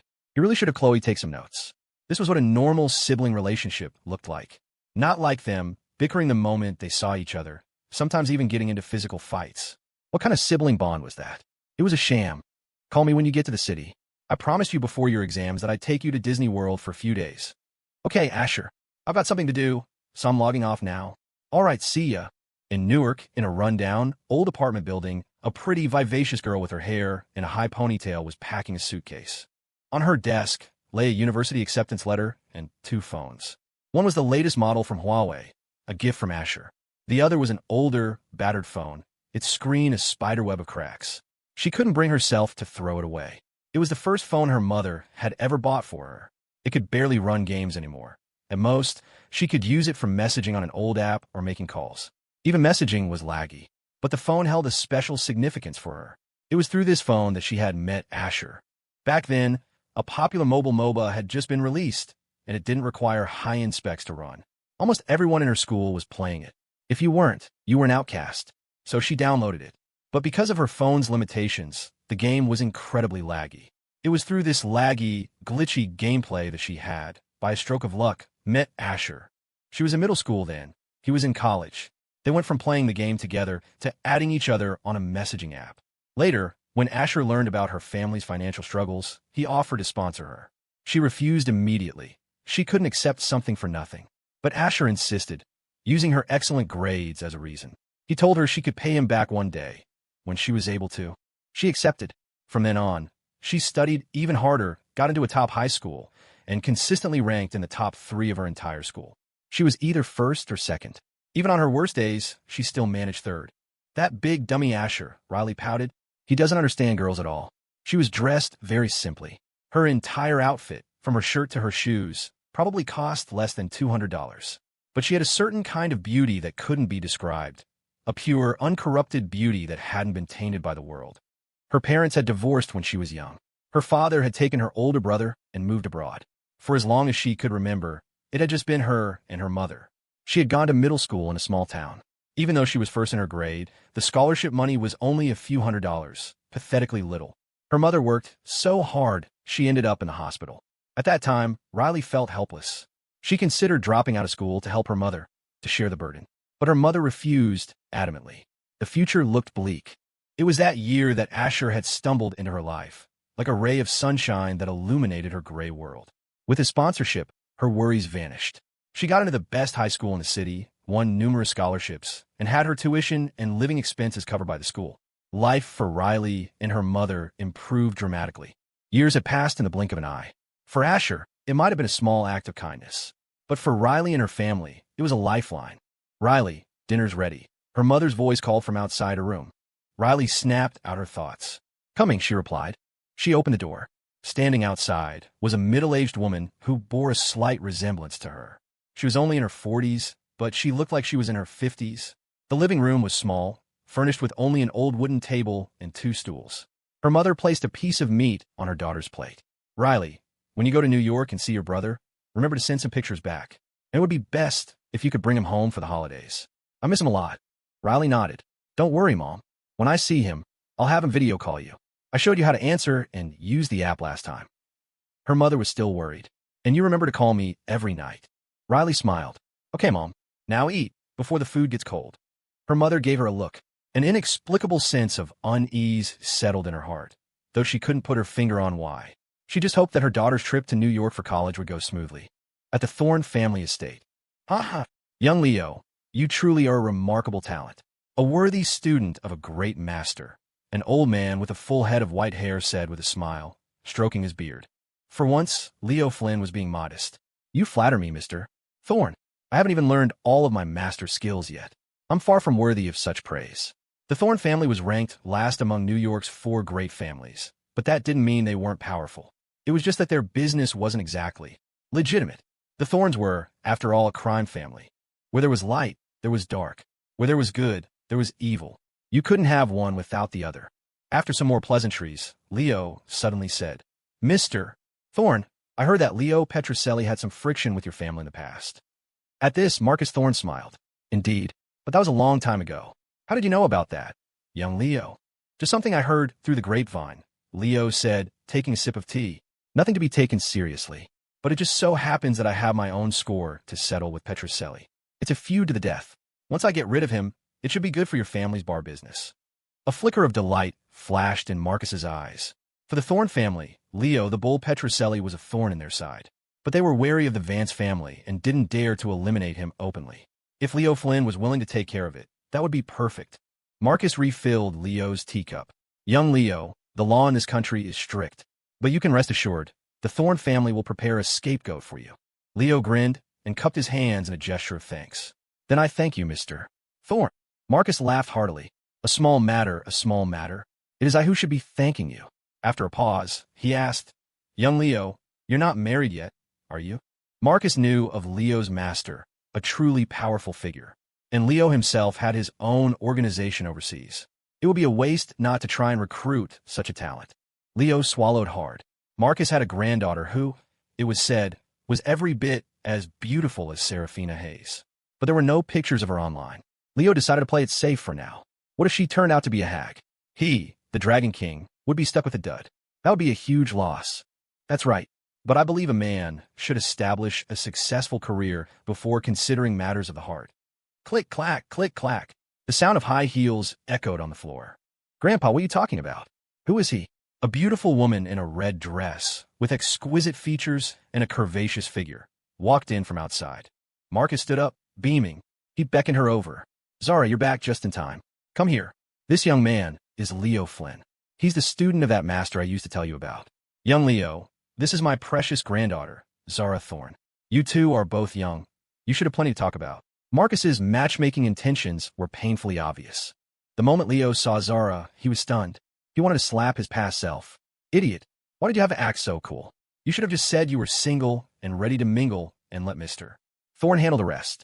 Miss Thorn, it's a pleasure to meet you. My name is Leo Flynn, Leo said, trying to act calm as he extended his hand. Since it was her grandfather making the introduction, Zara had no choice but to be polite. She shook his hand briefly. Hello, I'm Zara Thorn. They chatted for a while, with Leo mostly trying to start conversations and Zara giving one-word answers. Leo could tell her mind was elsewhere, so he made to leave. There would be plenty of time later. There was no need to rush. Marcus slapped his forehead, laughing sheepishly. Look at me, an old fool. What am I doing crashing you young people's conversation? Why don't you two continue chatting? I'll go for a walk. Grandpa, you shouldn't overexert yourself. I'll go with you, Zara said. Leo was so embarrassed he wanted the ground to swallow him whole. He was willing, her grandfather was willing, but the granddaughter was not. Mr. Thorn, I have some business to attend to tonight. Perhaps after I'm done. Do you need me to find you some good men? Marcus asked. Petroselli is no weakling, and he has skilled fighters with him. Leo shook his head. More people will only slow me down. After a few more words with Marcus, he left in what he hoped was a cool and dashing manner. The more Marcus looked at him, the more pleased he was. A young man should have backbone. Zara, tonight, you will take some people to the Midnight Lounge and assist Leo in taking out Petroselli, Marcus said, still worried. Zara pouted. I don't want to. Grandpa, didn't you hear him just now? He was so arrogant. Marcus was amused. One day, when your skills are on par with his, you could be arrogant too. Sight. Fine. I'll go get ready. Go on. Tonight's business is important. Take some of the family's best with you. If necessary, you can use tools. Born into a crime family, Zara was certainly no slouch when it came to fighting. Sending her out tonight was partly for practical experience and partly because Marcus wanted to push them together. Zara instinctively hated the idea of an arranged marriage. She would find her own happiness. Grandpa, I'm going. But as much as she hated it, she couldn't disrespect her grandfather's wishes. Meanwhile, back at the office, quitting time had arrived. Asher stretched comfortably. Another hard day of being a lazy bum. Only the masseuses at the spa could truly understand his suffering. He pocketed his keys, his mood soaring. Summer, quietly passing, leaving behind a little secret. I think of you again. So sweet, so sweet. How can I forget? His good mood evaporated instantly. He glanced at the caller ID on his phone. It was Serafina Hayes. They had exchanged numbers at her birthday dinner. What kind of crazy is this dumb woman up to now? Asher muttered, suppressing his annoyance as he answered the call. Hello, Serafina. So happy to hear from. Asher, take me to a bar tonight. Beep, beep, beep. Asher's eye twitched. He'd been cut off mid-sentence. And she'd hung up on him. What did she mean? Take me to a bar. Was she insane? Couldn't she go by herself? Did she not have arms and legs? Asher was speechless. Since her birthday, he'd noticed that Serafina was getting more and more brazen every day. She had even taken the initiative to add him on WhatsApp. In the original story, Serafina was a good girl. She would never go to a place like a bar. What was wrong with her today? This was so out of character. Inside the CEO's office at Hayes Corporation, the recent plunge in the family stock prices had left Serafina on edge. Usually, whenever she felt stressed, she'd play a few rounds of tennis, hit the golf course, or go for a swim to relax. But this time, for some reason, she had a sudden urge to go to a bar. She had never been to such a place in her entire life. This would be her first time. To put it simply, Serafina wanted to go clubbing, but she was too timid to go alone. So, the unlucky Asher Vance was drafted as her bodyguard. What should I wear tonight? Serafina frowned, deep in thought. Nothing too revealing, that was for sure. And she needed to be prepared. Pepper spray, a taser, and other defensive tools. She wasn't taking any chances. If Asher dared to get drunk and try anything, she wouldn't mind giving him a free dose of electrotherapy. At the same time, at a Vance-owned electronics and appliance superstore. According to the intel, Victor Stone should be working the night shift here, Khloe Vance mused. I can't believe he used to be one of my family's employees. She patiently scanned the crowd, searching for the figure of a burly man. In her previous life, Leo Flynn had been notoriously hard to kill, not just because of his own abilities, but because he had a hulking beast of a best friend by his side, a man whose combat prowess was a level above even Leo's. After Victor Stone's death, Khloe had investigated his background. It turned out he was a squad leader in a top-tier international mercenary group called the Wolfpack. He had taken on an unauthorized assassination mission and killed the son of a powerful local warlord. The warlord's organization retaliated with a vengeance, hunting him across the globe. Their influence was so vast that even the Wolfpack couldn't protect him. To escape the hunt, Victor had no choice but to return to his home country and lie low. He was living a miserable, down-and-out life. Khloe had always wondered why a man like that would be so loyal to Leo Flynn. The answer was simple. Leo was the protagonist. As for how they met, Khloe believed it was just a case of dumb luck on Leo's part. After her rebirth, her mission was to get there first, to steal the fortunate encounter that should have belonged to Leo. In short, that scumbag didn't deserve it. She remembered from her past life that it should have been Leo who died in a hail of gunfire, but Victor, in the name of brotherhood, had run back to shield him with his own body. Leo had escaped without a single look back. Hey, watch out, a voice boomed. A towering man, nearly 7 feet tall, scooped up a small child in one swift motion. A moment later, a high-end Japanese rice cooker crashed down right where the child had been playing, landing with a deafening bang that dented its metal casing. Khloe's head snapped in the direction of the voice. Finally, she saw the man she was looking for. Timmy, my sweet grandson, are you okay? An old woman cried, stumbling over.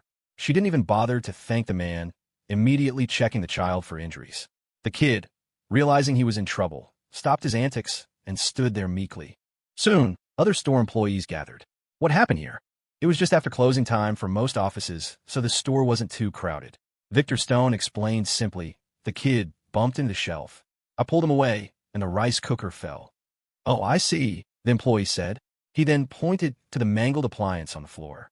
Ma'am, your grandson caused this, so you'll have to take responsibility. This rice cooker sells for $3,000. Even though the outside is damaged, it's still usable and under warranty. The moment she heard she had to pay $3,000, the old woman's expression changed. It wasn't that she couldn't afford it. In her mind, her grandson was just being a little mischievous. He shouldn't have to pay such a high price. Besides, what does a child know? He's just a kid. The old woman shot back, nonsense. Which one of your eyes saw my precious grandson bump into the shelf? Both Victor and the employee were stunned by her response. The employee rubbed his hands together, patiently explaining, Ma'am, we have security cameras here. You can't just lie your way out of this. Give me your manager, the old woman suddenly demanded. Victor and the employee exchanged a look of exasperation. What difference would it make if the manager came? The outcome would be the same. The employee went to find the manager, while Victor waited by the side. He believed that justice would prevail. He hadn't done anything wrong. Khloe held back her excitement, choosing not to intervene just yet. She had a feeling this wasn't over. She needed to let the situation play out. Helping Victor now wasn't the right move. A few minutes later, the manager arrived. Evan, you're finally here, the old woman said, a smile breaking out on her face. The manager, Evan Leon, looked confused. "Aunt Susan, what's going on?" The old woman didn't give Victor or the other employee a chance to speak. "Your employee here was careless and broke a rice cooker, and now he's trying to blame it on my little Timmy. Is there no justice in this world?" Evan Leong immediately understood what had happened. He had been confused when the employee came to get him, but now it was clear. His relative's grandson had caused trouble again. This kid, Timmy, was notoriously mischievous. He was always getting into trouble. $3,000 was no small sum. Evan glanced at Victor. Victor wasn't even a permanent employee yet and had no connections. Evan quickly made his decision. Better to sacrifice a stranger than a friend. His family was close with Aunt Susan's. It was a dirty move, but Victor was just unlucky. "Well, you can go back to work," he said to the other employee. The young man, Will, hesitated. "But, sir, is your work done?" Evan asked, his face stern. Defeated, Will gave Victor a sympathetic look and walked away. Evan took out a pack of cigarettes, offering one to Victor. Victor didn't take it. His fists were clenched tight. Facing this 2-meter-tall giant, Evan felt a flicker of fear, but for the sake of his family, he pressed on. "Stone, when you make a mistake, you have to own up to it. We need to be honest here. Even though you didn't directly break the rice cooker, you share some of the responsibility. Tell you what, I won't make it hard for you. Your salary is $3,000 a month. We'll just withhold your next 3 months' pay. I'll chip in a bit myself. That way, it's like you only have to pay a portion of it." The sound of Victor's knuckles cracking filled the air. He glared at the family, his eyes burning with injustice, but he felt utterly helpless. He never thought that he, a feared member of the wolf pack, would be bullied by such insignificant people. A tiger stranded on a plane is bullied by dogs. The more glorious his past, the more miserable his present. Just then, a sweet, girlish voice cut through the tension. "Manager Evans, you certainly carry yourself with authority. Where did you learn to lie so brazenly?" Manager Evans was completely baffled. He turned to see a young girl with an unbelievably audacious air about her striding towards them. Khloe had been out of the country for several years, and she generally kept a low profile, so it was no surprise that he didn't recognize her. A warmth spread through Victor Stone's chest. The world wasn't entirely full of bad people. The old woman, emboldened by her nephew's position as manager, spoke with arrogant condescension. "Little girl, I advise you not to meddle in things that don't concern you. What good will it do you to make a scene?" Khloe shrugged. "I saw something I didn't like. Is that a problem?" "What a sharp-tongued little brat. With an attitude like that, you'll never find a husband."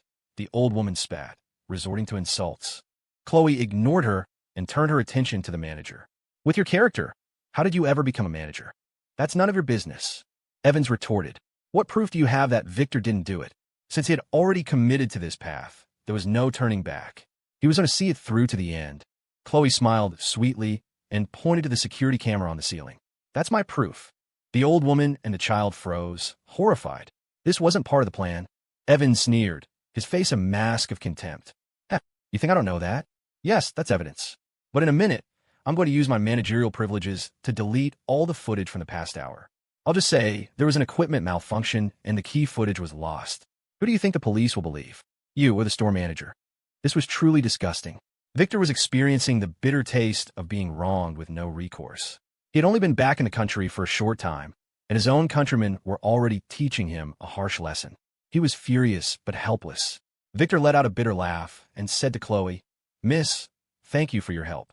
I'll accept the 3 months of unpaid labor. You should go. I don't want you to get dragged into this when the police get here." Khloe remained unmoved, a harmless smile playing on her lips. "So, Manager Evans, you're saying you intend to abuse your power?" "So what if I am?" Evans admitted brazenly. "Fine." Khloe took out her phone and made a call. "Yes, I'm here now. 3rd floor, all the way at the back. Get someone in charge over here quickly. I don't want to wait long." "Heh, quite the actress," the old woman jeered. "Putting on a big show. Let's see who you're calling." Her taunts gave Evans a renewed sense of confidence. "Little girl, stop putting on a show for me. If you want to help him, fine. Pay the $3,000 in cash, and we'll call it even." Khloe laughed. Why should someone else have to pay for this child's mistake? By now, more customers had entered the store, and a small crowd was gathering, whispering amongst themselves. The situation was threatening to blow up. Evans decided to make a tactical retreat. "Aunt Susan, take Timmy and go home. I'll handle things here." The old woman nodded and took her grandson's hand, trying to leave. Khloe blocked their path. "Where do you think you're going?" The old woman scowled, about to push Khloe aside, but Victor stepped in front of her. The big man was like a human fortress, his presence alone radiating an intimidating aura. The old woman and the child shrank back in fear. "Evan Leong, you son of a bitch. Do you have any idea how much trouble you're in?" A portly middle-aged man yelled, practically tumbling as he ran towards them. A mixture of sweat and cold sweat dripped from his forehead. His furious roar preceded his arrival. "Director Coleman, what are you doing here?" Evans asked, dumbfounded, as the man skidded to a halt. Smack! A heavy hand connected with his face. The man, who was easily over 300 pounds, packed a serious punch. The force of the blow sent Evans reeling, completely stunned. As if that wasn't enough, Director Coleman slapped him again on the other cheek. Now he was symmetrical. Evan Leong was Coleman's protege. It was no wonder he was so furious. If Leong messed up and Khloe got upset, the fallout would hit him, the director. It had taken him over a decade to climb to his current position. Evans's head was ringing, the handprints on his cheeks a vivid red, like a monkey's behind. This man, Evan Leong, is of deplorable character. I am firing him immediately, and he will never be employed by this company again. Is that satisfactory, Miss Vance? Director Coleman said, his face a mask of obsequious apology. That doesn't seem like enough, Khloe said lazily. He also threatened me just now. I was so scared. My poor little heart was about to jump out of my chest. Coleman's face darkened even further. He looked like he wanted to give Leong another few slaps for good measure. Miss Vance, I've already called the police. This man's crimes are unforgivable. Rest assured, I will give you a satisfactory resolution. Miss Vance? Evan Leong stared at the young girl in utter disbelief. Coleman resisted the urge to kick him. He explained through gritted teeth, "This is the daughter of the Vance Corporation, Miss Khloe Vance. Open your damn eyes and see who you're dealing with." The words hit Leong like a bolt of lightning. The old woman and the child were trembling with fear. The boy had never seen anything like this. Khloe was very pleased. She left the mess for Coleman to handle and walked over to Victor. Victor felt like he was in a dream. How had he gotten involved with someone so powerful? He didn't want to be beholden to any organization again, but one thing was for sure. Miss Vance, I thank you for your help, Victor said, his expression serious. If you ever need anything from me in the future, just ask. Khloe's expression turned slightly odd. Was he about to say, "It's a pity you're a woman, otherwise I'd ask you to be my sworn brother"? A shiver ran down her spine, and she quickly pushed the thought away. It was nothing, don't worry about it. By the way, you're not a permanent employee yet. Let me get that sorted out for you. After you're made permanent, your salary will be $5,500 a month, plus full benefits. Victor was even more moved. Thank you. He was a man of few words. He didn't know how to express his gratitude eloquently. Khloe was ecstatic. Did this count as a successful defection? No, Weichi. Victor hadn't even met Leo Flynn yet. This wasn't a defection. She knew what kind of man Victor was. Earning his promise was no small feat. Who would turn down the chance to recruit such a powerful ally? She chatted with Victor for a few more minutes, assuring him that nothing like what happened today would ever happen again, and that he could work here with peace of mind. Before she left, Victor did something that surprised even himself. He gave Khloe his phone number. He hadn't even given that number to his own family. Khloe, of course, accepted it with a smile. Tonight, she decided she would celebrate with an extra bowl of rice. At 8 o'clock that evening, Asher drove his $3 million Pagani Zonda to pick up Serafina. He had chosen this car for no other reason than that it was the last flashy green car in his garage. He was dressed casually. It was just clubbing. He'd been countless times. His hair was styled in its usual arrogant slick back. He only had to wait a few minutes this time. Serafina was much more punctual than before. She was wearing an off-the-shoulder chiffon top that showed off her graceful figure and porcelain skin, accentuating her beauty. Asher stared for a moment. Then, as was now routine, he got out to open the car door for the woman who apparently had no hands. On the way, Asher felt like an innocent man on death row. Serafina was glaring at him for no apparent reason. He wanted to say, "If you're so unhappy with me, you can get out." The two of them sat in silence. Serafina not talking was, for Asher, the best possible outcome. Nighttime was the domain of the young, and in a metropolis like New York City, this was doubly true. The evenings were electric. Outside the Midnight Lounge, a steady stream of young people flowed in and out. The men were dressed to impress, the women in glamorous, revealing outfits. Everyone was there for more or less the same reason, the hope of a special encounter. As the second largest nightclub in the city, you'd be embarrassed to pull into the parking lot in a car worth less than $500,000. Cars in the $1 million range were a dime a dozen. but those in the tens of millions were a rare sight. The crowd of regulars included no shortage of celebrities and influencers. Vroom! A flashy green supercar let out a captivating roar. Its stunning, over-the-top design appeared in the public eye, its unique charm sending a surge of adrenaline through the crowd. Damn, someone's loaded. That's a limited edition Pagani Zonda. Which rich kid owns that? The license plate is 888. Holy shit, that's the national husband, Asher Vance's car. Someone in the crowd recognized the car from its license plate, and a chorus of shrieks erupted from the women nearby. The female influencers and B-list celebrities who hadn't even entered the club, yet went into a frenzy, rushing to get a glimpse of Asher. Even some of the beauties who had just stepped inside heard the commotion and turned back around. They didn't care who was in Asher's passenger seat. All that mattered was that that woman had managed to get there. They could too. Everyone knew that Asher Vance was a walking, talking headline. In this age of social media, whoever could capture the most attention could reap enormous wealth. Thump! The driver's side door opened, and Asher stepped out. Serafina remained in her seat, the message clear. She expected him to come around and open her door. For God's sake, can't you have some self-respect? You need someone to open a car door for you. Asher's eye twitched. In the passenger seat, Serafina was a bundle of nerves, her hands twisting in her lap. Like most people on their first trip to a nightclub, she was anxious and uneasy, but also felt a strange, indescribable thrill. For some, it wasn't a big deal. But for others, there was an irrational fear, as if they were about to do something illicit. Serafina belonged to the latter group. After all, she had always been a good girl. It was Asher who had corrupted her. Asher had just gotten out of the car and hadn't even made it around to Serafina's side when 3 or 4 stunning women, easily an 8 out of 10, swarmed him. "Mr. Vance, it's really you," one of them squealed. "Would you mind having an extra companion tonight?" Another purred. "One? Don't be so greedy, sister. You think you can have Mr. Vance all to yourself? Not a chance." As they spoke, a few more women joined the throng. Some were holding phones on gimbals, clearly influencers, while others were B-list actresses, not quite famous, but not unknown either. They knew that latching on to Asher Vance was their ticket to the big time. So, they swarmed him like bees to honey. Asher handled the situation with practiced ease. This was nothing, a minor skirmish. He played a little trick, deliberately taking his time getting to Serafina's door. One of the savvier girls moved to the passenger side, intentionally blocking his path. A few others, seeing her move, did the same. The woman in the passenger seat was simply too beautiful. If she got out, their chances would be gone. No one even considered that the beautiful woman might be Serafina Hayes. Everyone knew Asher was obsessed with her, but it was also common knowledge that she couldn't stand him. The idea that he would bring her on a date to a place like this was simply impossible. Inside the car, Serafina was about to explode with rage. Were they treating her like she was invisible? She had heard all of Asher's pathetic little schemes in his head. BM! The car door was flung open. A stunning beauty was revealed to the crowd. The women who had gathered to give Serafina a hard time were dumbfounded. This was not how things were supposed to go. "Why didn't you open the door for me?" Serafina demanded, her voice cold. It was a rhetorical question, loaded with accusation.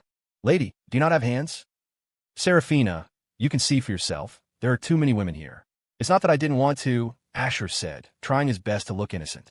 The women who recognized Serafina immediately rushed to Asher's defense. "Oh, we're so sorry, Ms. Hayes, we didn't realize it was you in the passenger seat. Mr. Vance, we'll head inside now. I have a regular table, number 45. Feel free to stop by."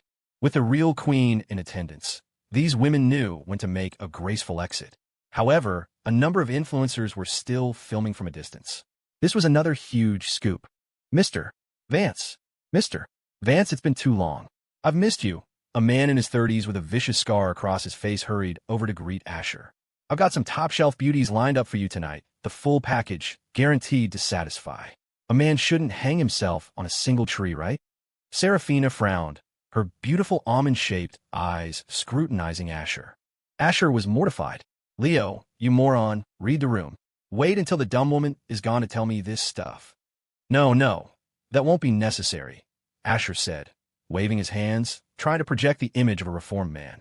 At this point, Leo, the bull, Petrocelli hadn't even glanced at Asher's companion. Asher was famous for his philandering ways. Women were like clothes to him. He'd probably be with someone else next time. Petrocelli laughed heartily. "Mr. Vance, you're being too modest. My place is famous for its beautiful women. From models and influencers to A-list celebrities, we have it all. And the best part is, when they hear your name, they're practically begging to pay you. Seraphina's face grew even darker. Asher wanted to cry. For the love of God, please shut up. We can talk about this later. Ahem. Leo, what are you trying to say? I have Seraphina now. All other women are just common, Asher said with a straight face. Only then did P3.I finally register Asher's companion. His heart skipped a beat. Oh, this was bad. The rumors all said that Seraphina Hayes couldn't stand Asher Vance. How did they end up together? 1,000 questions flooded his mind, but for now, the best course of action was to back down. P3.I forced a sheepish smile. Ma'am, I didn't realize you were here. Mr. Vance, come, let's go inside. I've already prepared the best table for you. The moment Asher Vance and Seraphina Hayes, a combination of looks so lethal they could stop traffic, stepped into the club, they became the center of gravity. With Leo, the bull, P3.I leading the way, a path cleared through the crowd, as if by magic. No one dared get close. It didn't take long for someone to recognize Asher. A ripple of whispers turned into a roar, and the entire club, already thrumming with energy, kicked into overdrive. The kaleidoscopic lights swirled with renewed frenzy. On the massive screen behind the DJ, glowing letters materialized. A very special welcome to Mr. Asher Vance. The DJ cranked the music, his voice booming over the speakers. Let's give it up for the man of the hour. Everybody, make some noise for Asher Vance. The shout detonated the atmosphere. Hearing Asher's name, the club's array of piranhas, all sharp angles and sharper stilettos, practically vibrated in their seats. The pounding music, the restless energy, it all dialed directly into that primal, genetic hunger for money, power, and the men who wielded both. Seraphina had been trying to keep a low profile, but now, with every eye in the place glued to them, her anxiety spiked. She instinctively moved closer to Asher, their shoulders almost brushing. He didn't seem to mind. First time's awkward, second time's a habit, he thought. He remembered a part from the original novel where an exasperated Seraphina, fed up with his antics, had stormed off to a bar alone. The naive heiress had assumed her name was armor enough, but she had grossly underestimated human depravity. As the saying goes, the bold get fed while the timid starve. A couple of lowlifes, seeing a goddess served up on a silver platter, decided the potential consequences were worth the risk. They drug her drink, and right on cue, the novel's hero, Leo Flynn, had appeared to play savior, getting a nice little reward for his trouble. It was a classic, lazy trope the original author loved to use. Gift-wrap the heroine and deliver her straight to the protagonist. Except in Asher's previous life, when he'd lived through this scene, it hadn't played out like that. He was a real person with real emotions, not just lines of code in a story. That night, the Dragon King had fumbled the ball. He never showed up. Asher, however, did. He'd saved Seraphina by taking the drugged woman to a hotel and doing something worse than any animal would. He'd tied her hands and feet and left her on the bed. She had screamed at him, her voice raw with fury and desperation. Don't you like me? Here's your chance. Asher had remained cold, lighting a cigarette and sitting on the edge of the other bed, just watching the caged tigress. He took a deep drag, the smoke catching in his throat for a second before he blew a perfect ring. He'd sighed. You know, you can't hide it when you like someone. Even if you hide in a closet, the Dragon King will still find you. Then he'd leaned in and whispered, so just play your part, you stupid bitch. Be the heroine. That particular move had backfired spectacularly. The fire in Seraphina's eyes could have incinerated him on the spot. Luckily, Asher had the presence of mind to call a hospital owned by the Vance family. They'd sent a private nurse to put her on in 4 drip, and she'd finally calmed down. When she woke up, she conveniently didn't remember a thing. Back in the present, P3.I led them to the most opulent booth on the 2nd floor, a veritable throne overlooking the chaos below. The table was already laden with an obscene amount of high-end liquor, bottles of Armand de Brignac, champagne that cost tens of thousands a pop. The 6 Instagram models who had been waiting there were promptly shooed away by P3.I. Mr. Vance, it's an honor. You don't come by often, so I'll make sure you're taken care of, P3.I said, a thin sheen of sweat on his forehead. Asher wasn't paying him the slightest bit of attention. His eyes were scanning the crowd, searching. By some twist of fate, the plot was back on track. The universe, it seemed, owed him one. This particular storyline was absurd, but after his rebirth, he'd seen worse. He was numb to it. All he needed was to find the fumbling Dragon King, and it would confirm this was indeed the Nightclub chapter. Please, Dragon King, don't drop the ball this time, Asher thought, a silent prayer on his lips. Otherwise, when you end up a cuck tomorrow, Don't blame me. After all, cuckolding the hero didn't require his participation, right? As a heroine, Serafina possessed a certain aura. The moment he left her side, he was sure some random thug would materialize to spike her drink. It was inevitable. What is a villain's greatest enemy? A dog? No, wait. It's the protagonist. From the moment they were born, they were destined to be locked in a death grip. And then, as if on cue, he felt a spark of telepathic connection. He saw him. On the first floor, standing in the middle of the crowd, was Leo Flynn. He wasn't exactly hiding. He stood there, eyes locked with Asher's across the pulsating room. Seeing Asher walk in with Serafina, Leo's universe tilted on its axis. A supernova of rage erupted inside him. Petrocelli had to die tonight, and if he had time, he wouldn't mind teaching Asher Vance a lesson too. The Thorn family had promised him a fall guy, after all. He hadn't killed Asher before because he knew the fallout would be catastrophic. A man of Asher's stature had the highest level of protection. If he killed him now and had to flee the country, where would he find such a glorious buffet of beautiful women? No, it was better to dismantle the Vance Corporation piece by piece, to seize its endless wealth and claim its countless beauties for himself. That was the true path to the top. Holy shit, there you are. Asher's heart leaped with excitement. Leo shot him another venomous glare before melting back into the crowd. Asher was ecstatic. Petrocelli, who was still standing by the table, held a glass of champagne aloft, frozen in a state of awkward uncertainty. Asher clapped him cheerfully on the shoulder and mumbled a few words in his ear. Like a man granted a pardon, Petrocelli set the glass down and scurried away. Serafina's delicate eyebrows were knitted together in a tight frown. Leo Flynn was here, and she had heard every single one of Asher's gleeful thoughts, including the part where he'd called her a dumb woman. Again, she mentally added it to the very long list she was keeping. She hadn't heard what Asher whispered to Petrocelli, but a moment later, she understood. The music screeched to a halt. The colored lights froze in place. The entire club stopped moving, a collective, confused gaze turning toward the stage. The DJ's voice, now trembling with pure, unadulterated hype, exploded from the speakers. "Ladies and gentlemen, I have an incredible announcement to make," he screamed. "Tonight, everything, and I mean everything, is on Mr. Asher Vance's tab. Let's get loud. You two, watch the front. You two, cover the back alley in case Petrocelli tries to run. The rest of you with me. Blend into the crowd and wait for my signal."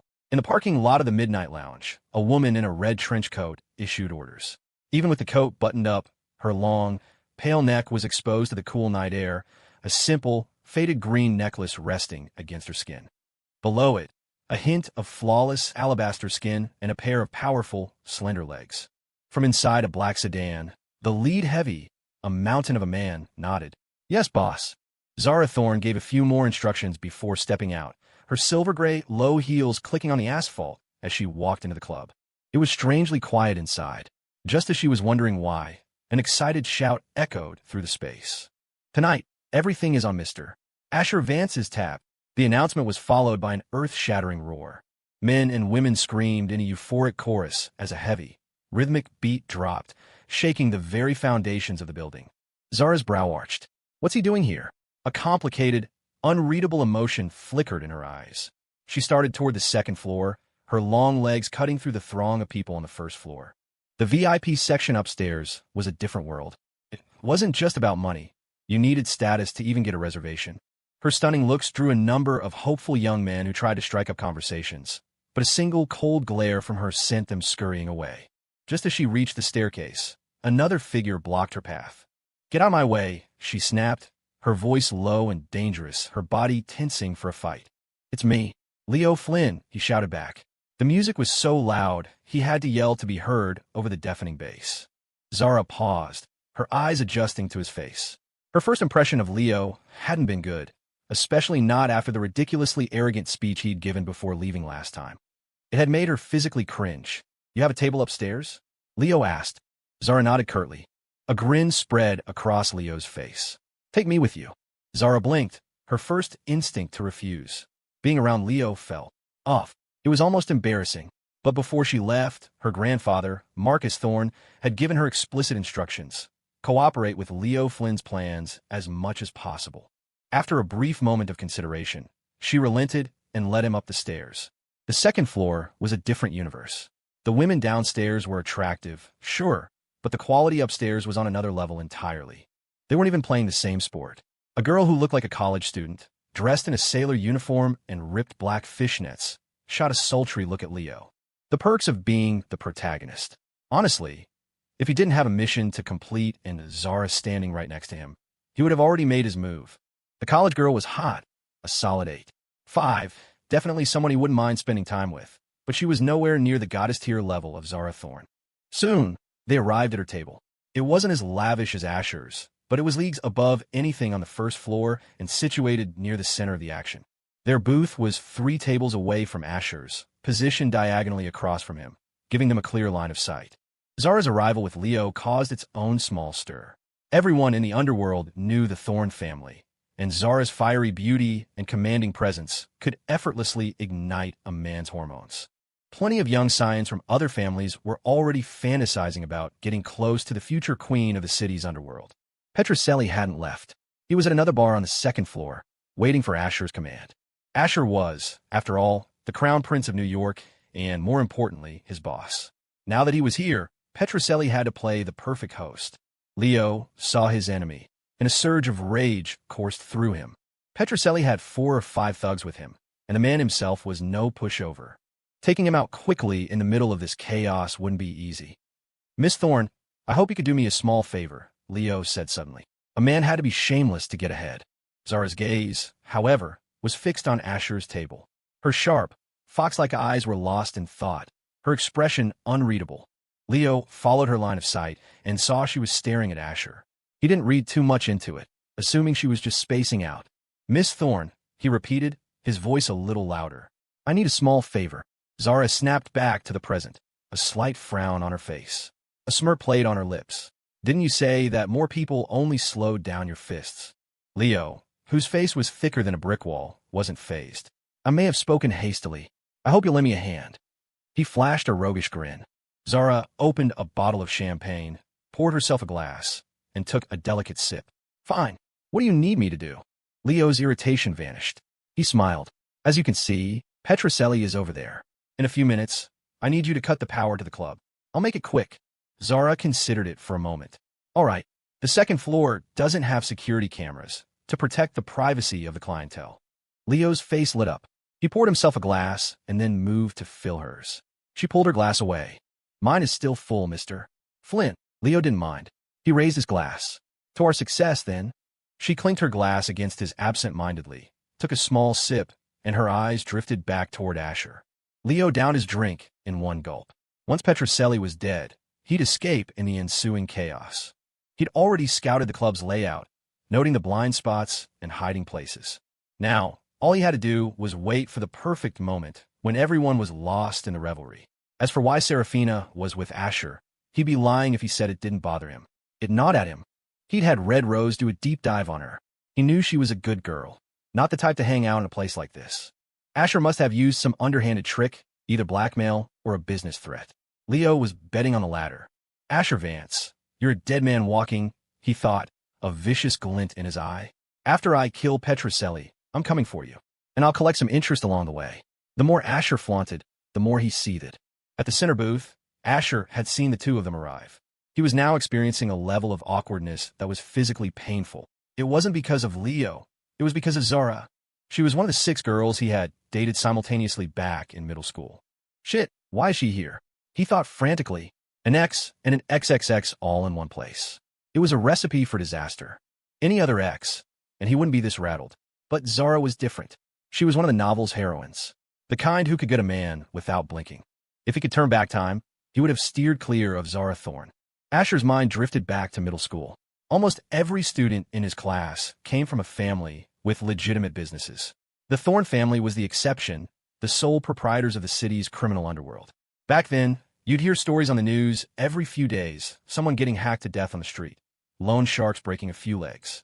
Even though his classmates were all from powerful families, they were still just kids, immature and tribal. They saw the world in black and white. And so, Zara Thorn was ostracized. Every teenager goes through a rebellious phase, and Zara was no exception. She started to hate her family, to hate everything they stood for. She resented that their power couldn't buy her the one thing she wanted: acceptance. It only made things worse. Over time, she developed a case of moderate depression. She hid it well. No one, not even Asher, knew the truth back then. To be honest, pursuing Zara had been a game for him, a challenge for his budding player persona. He knew she was one of the novel's heroines.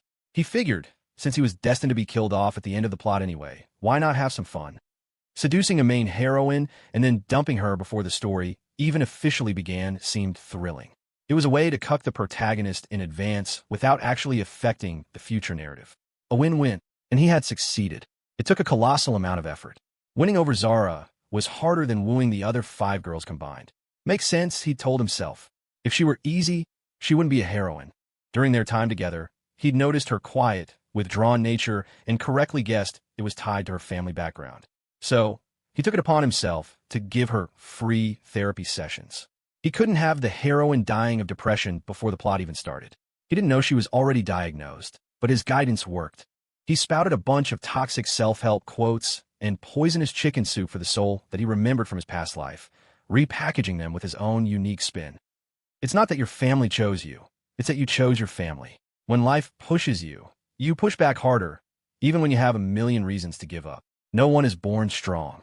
To defeat others is to be strong. To defeat yourself is to be a king. Years from now, you'll look back on this pain, and you'll see that it was what forged the real you.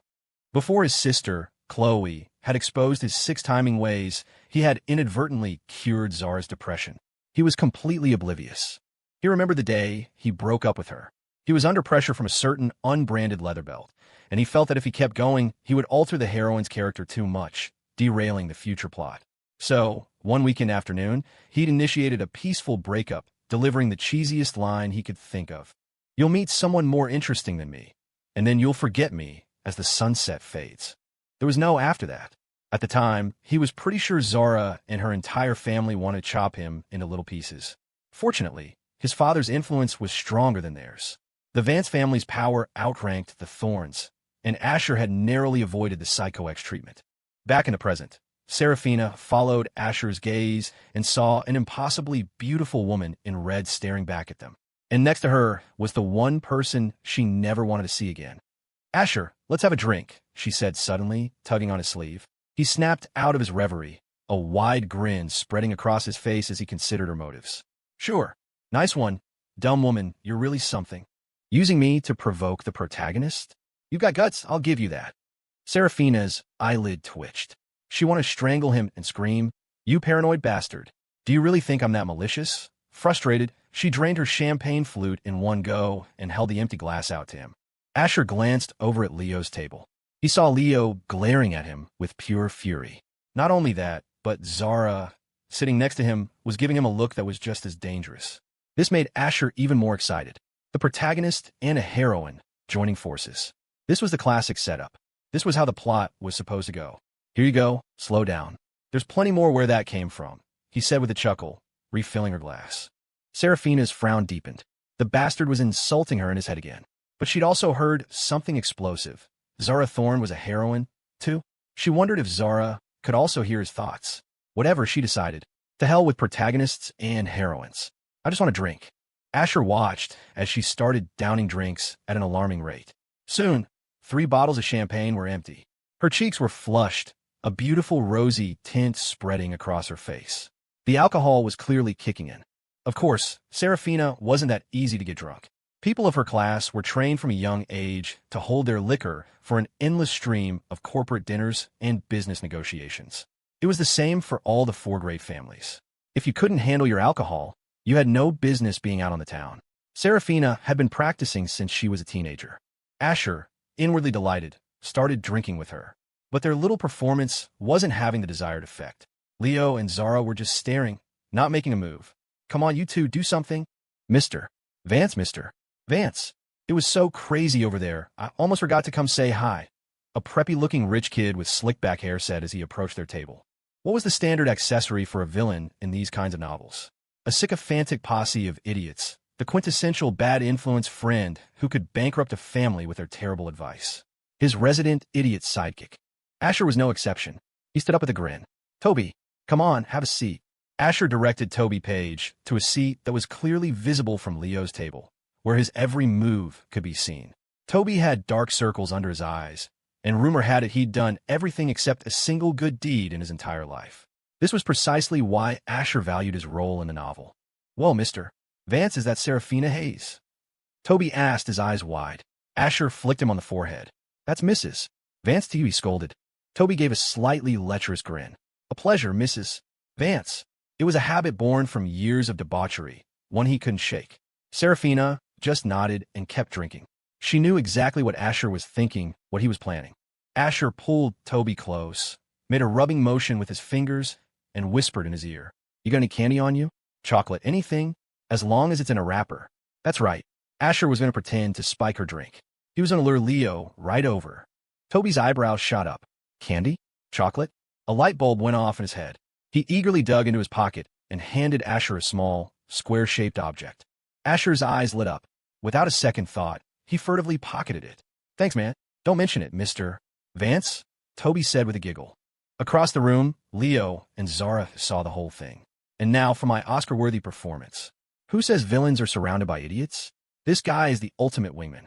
Asher took a moment to compose himself, then turned to Serafina with the most charming smile he could muster. He reached for a glass.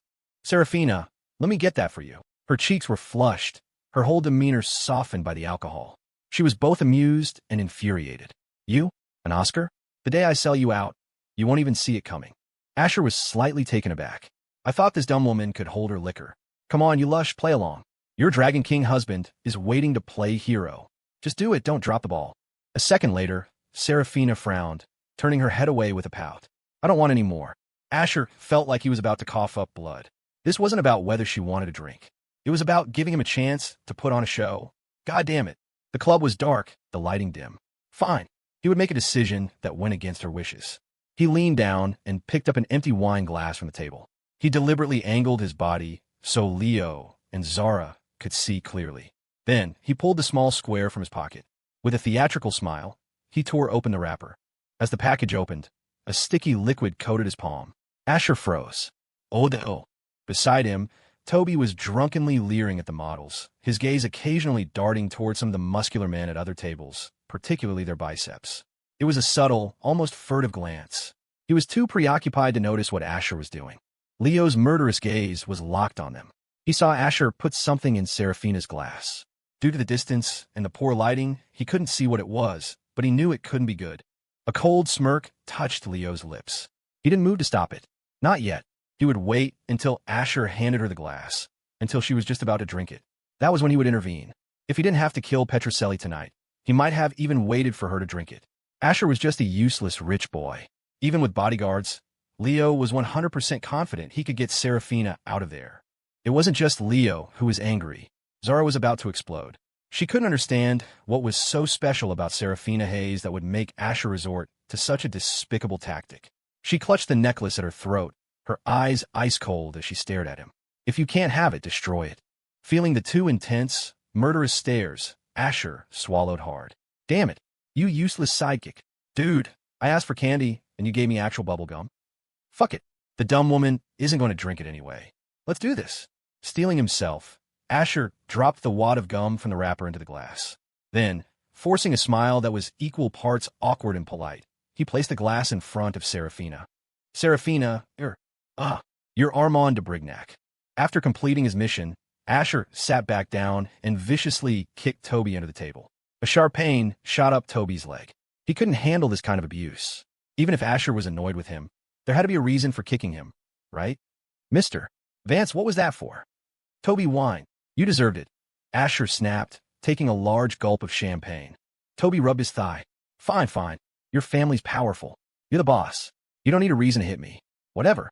Meanwhile, Serafina, who had heard all of Asher's inner complaints, was on the verge of losing it. In the dim light, her cheeks burned crimson. That absolute bastard. One day, she would make him pay. After a moment, Serafina still hadn't moved. Leo wasn't making a move either.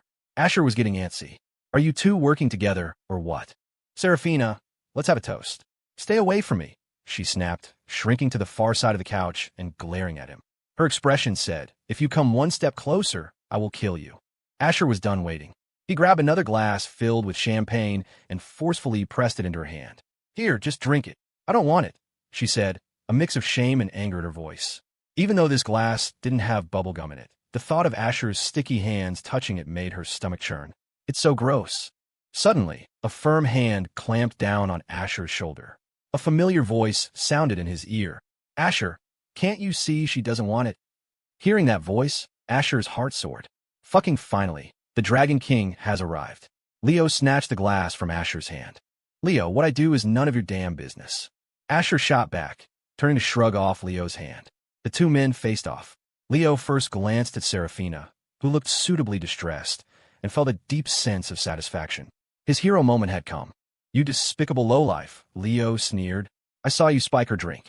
He said it loudly, making sure Serafina could hear. Toby jumped to his feet. Who's this stray dog barking here? My boy Asher isn't that kind of guy. Asher mentally gave Toby a thumbs up. Good man. I take back that kick. Next time, I'll let you kick the protagonist. He smells worse than old tofu. Then came the argument. Asher denied everything. You're framing an innocent man. I didn't spike anything. Leo told him to drink it himself. Asher, of course, refused. Even though this glass was clean, he was deep in character now. Miss Hayes, did you hear that? Leo said triumphantly. He obviously drugged the drink and is too scared to admit it. You almost fell for it. Serafina was speechless. You think I need you to tell me that? She looked at Leo, her voice dripping with ice. Even if he did, and even if I fell for it, that would be my choice. This doesn't concern you, Mr. Flint, Leo, Toby, Mr. Vance, you are God. Asher, did I get the wrong script again?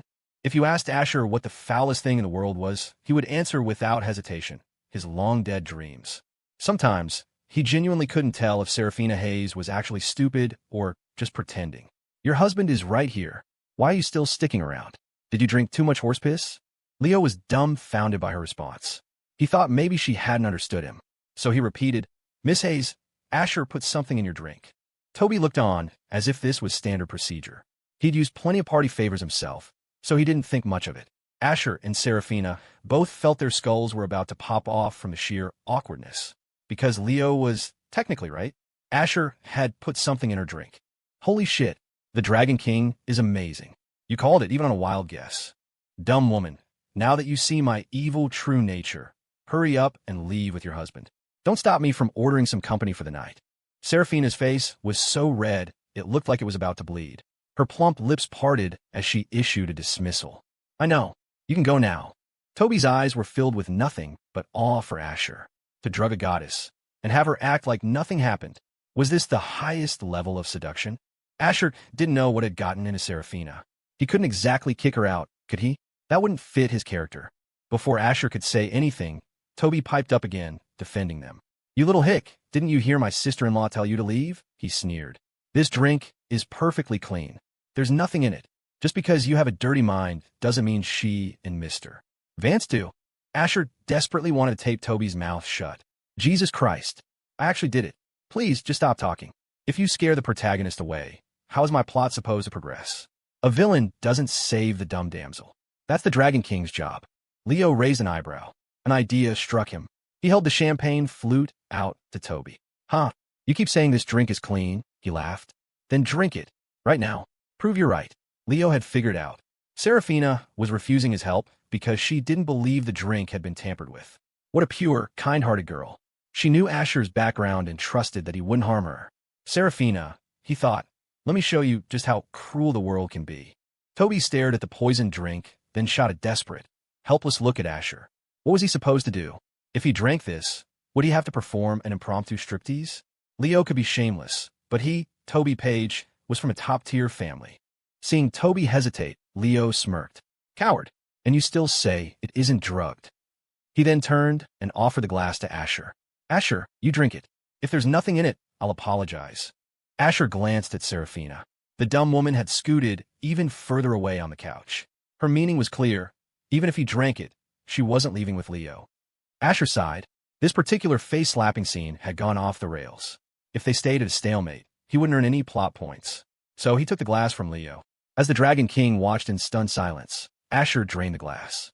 Toby and Zara, who was watching from her table, were both shocked. Asher actually dared to do it. Leo's face grew smug as he waited for the show. A minute passed. Asher was completely fine. Leo's eyes filled with doubt. That's not right. Why isn't it working? Did this useless rich boy buy a fake? How is it possible that there's no effect at all? Serafina uncrossed and recrossed her legs, addressing Leo, who looked ready to leave. Mr. Flynn, where's your apology? Asher has proven the drink is fine. Now it's your turn to be sincere. Leo's eyes narrowed. He was the mighty Dragon King, a man above all others. Apologize to a useless playboy? Impossible. A protagonist had his pride, his sacred B-grade dignity. Can you two have your lovers quarrel without dragging me into it? Dumb woman, you're wrong about this. The iron-willed Dragon King will never apologize to anyone.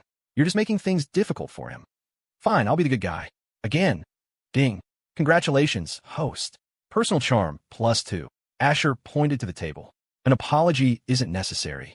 Just grab any glass from the table and drink it, and we'll call it even. Mr. Vance, we can't let it go that easily. Toby protested. He thought Asher was being too kind. If it were him, he'd make Leo apologize and do a pole dance. Leo's eyes lit up. Fine, you said it. His gaze swept across the table and landed on the glass sitting in front of Serafina. The one with the gum in it. Why that one? Simple. It was the one she'd been using. This would be a small victory, a little interest collected. Hey, Asher's eye twitched. Leo thought Asher was about to grab for the glass. He didn't give him the chance.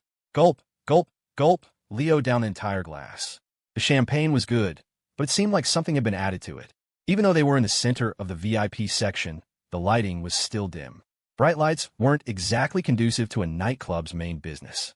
Asher and Serafina stared dumbfounded. This drink tastes pretty good, but what did you add to it?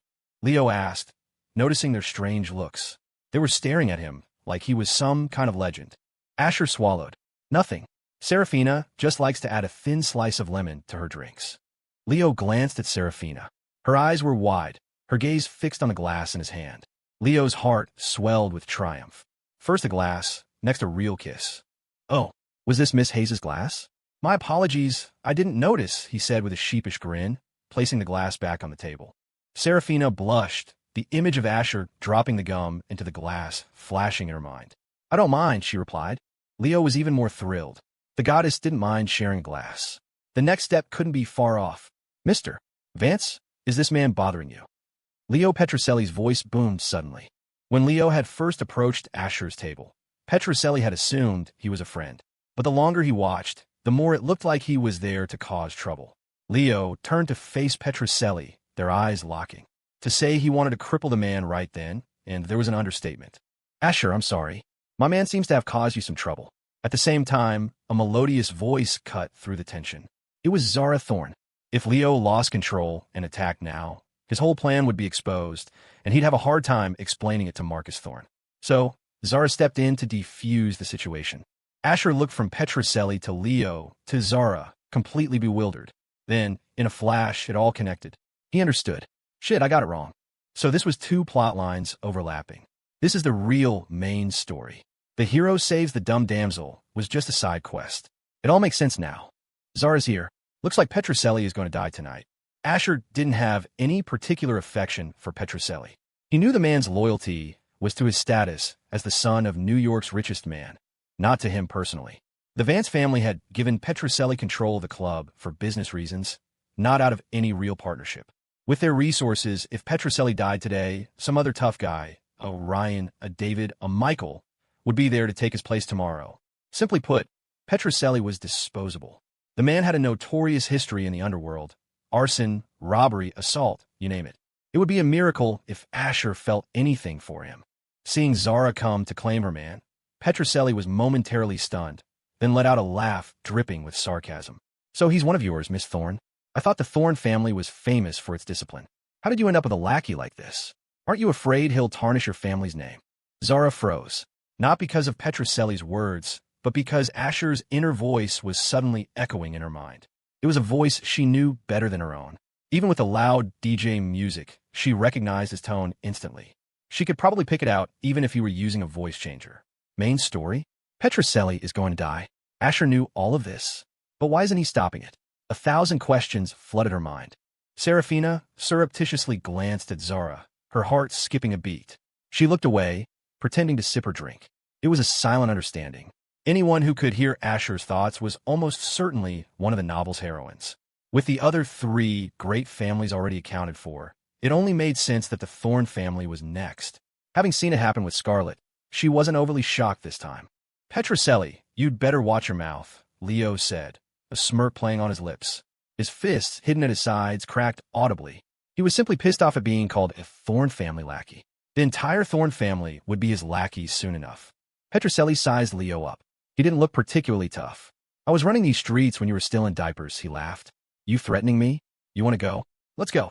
A surge of adrenaline shot through Leo. His eyes narrowed. He was confident he could take Petrocelli's life in 3 moves. Petrocelli was underestimating him, even leaning in closer. It was the perfect opening. Ancient martial arts weren't for show. They were for killing. The power unleashed in an enemy's moment of carelessness was immense. Killing a bull with a single punch wasn't just a saying. But killing Petrocelli now would solve one problem and create another: life in prison. He'd either have to flee the country or spend the rest of his days behind bars. There were too many witnesses. Leo, back down, Zara ordered sharply. Leo took a breath and calmed himself. Revenge could wait. He had bigger goals now, taking over the Vance Corporation's resources and winning the hearts of its beautiful women. As they walked away, Petrocelli tossed a few more insults after them. This Flynn guy is such a wimp. He just takes it and leaves? Go back and beat him up. Damn. Long time no see. Zara's gone even hotter. I'm so jealous of the Dragon King. All the hot girls flock to him. Protagonist luck is insane. Huh, you still have that necklace? Didn't you throw it in the trash in front of me the day we broke up? Asher's eyes fell on the necklace around Zara's neck. Against her pale skin, the simple green pendant had a strange, fatal allure. Serafina choked on her drink, spraying a fine mist of champagne. She coughed for a few seconds. Asher shot the dumb woman. No, the lush, a look of sheer exasperation. She was hopeless. How do you choke on champagne? There were still plenty of bottles on the table. This time, it was Zara who let out an undignified snore of laughter. She adapted quickly to the fact that she could hear his thoughts, and she was quite pleased with what she'd heard so far, especially the fact that he hadn't actually drugged Serafina. If he had, she would have genuinely looked down on him. Aren't you going to buy your ex-girlfriend a drink? Zara asked, her lips curling into a seductive smile. Her eyes bored into Asher, as if trying to see through to his soul. Seeing his ex was awkward enough. Asher wished the ground would swallow him whole. Holy shit, dumb woman, you actually serve a purpose for once. Asher quickly found a way out. He forced a helpless smile. I'd love to, but I'm afraid Serafina might get the wrong idea. Zara glanced at Serafina, who was sitting on the inside of the booth. Serafina looked back. Their eyes met. They were from the same circle. They knew each other. Huh, I knew it. The dumb woman is too busy maintaining her Ice Queen persona to talk to Zara. No Psycho X threat today. Asher sat back down, pouring himself a glass of iced red wine to calm his nerves. Player's Handbook, Rule 1. Use one woman to fight another. Petrocelli wisely retreated to his other bar. This was Asher's drama, and he wanted no part in it, especially not against the Thorn family. Toby's admiration for Asher reached a new peak. His boss was so legendary that even the princess of the underworld was his ex. This was way above his pay grade. He decided to stay quiet and enjoy the show. What wrong idea would I get?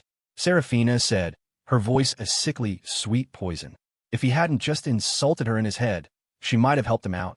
But now, it was too late. Meeting you was like coming home. If our love is true, why must we fight?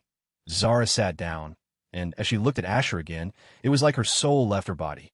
The change in him was staggering. Staring at his face, handsome enough to put any pop star to shame, her heart began to pound at her chest.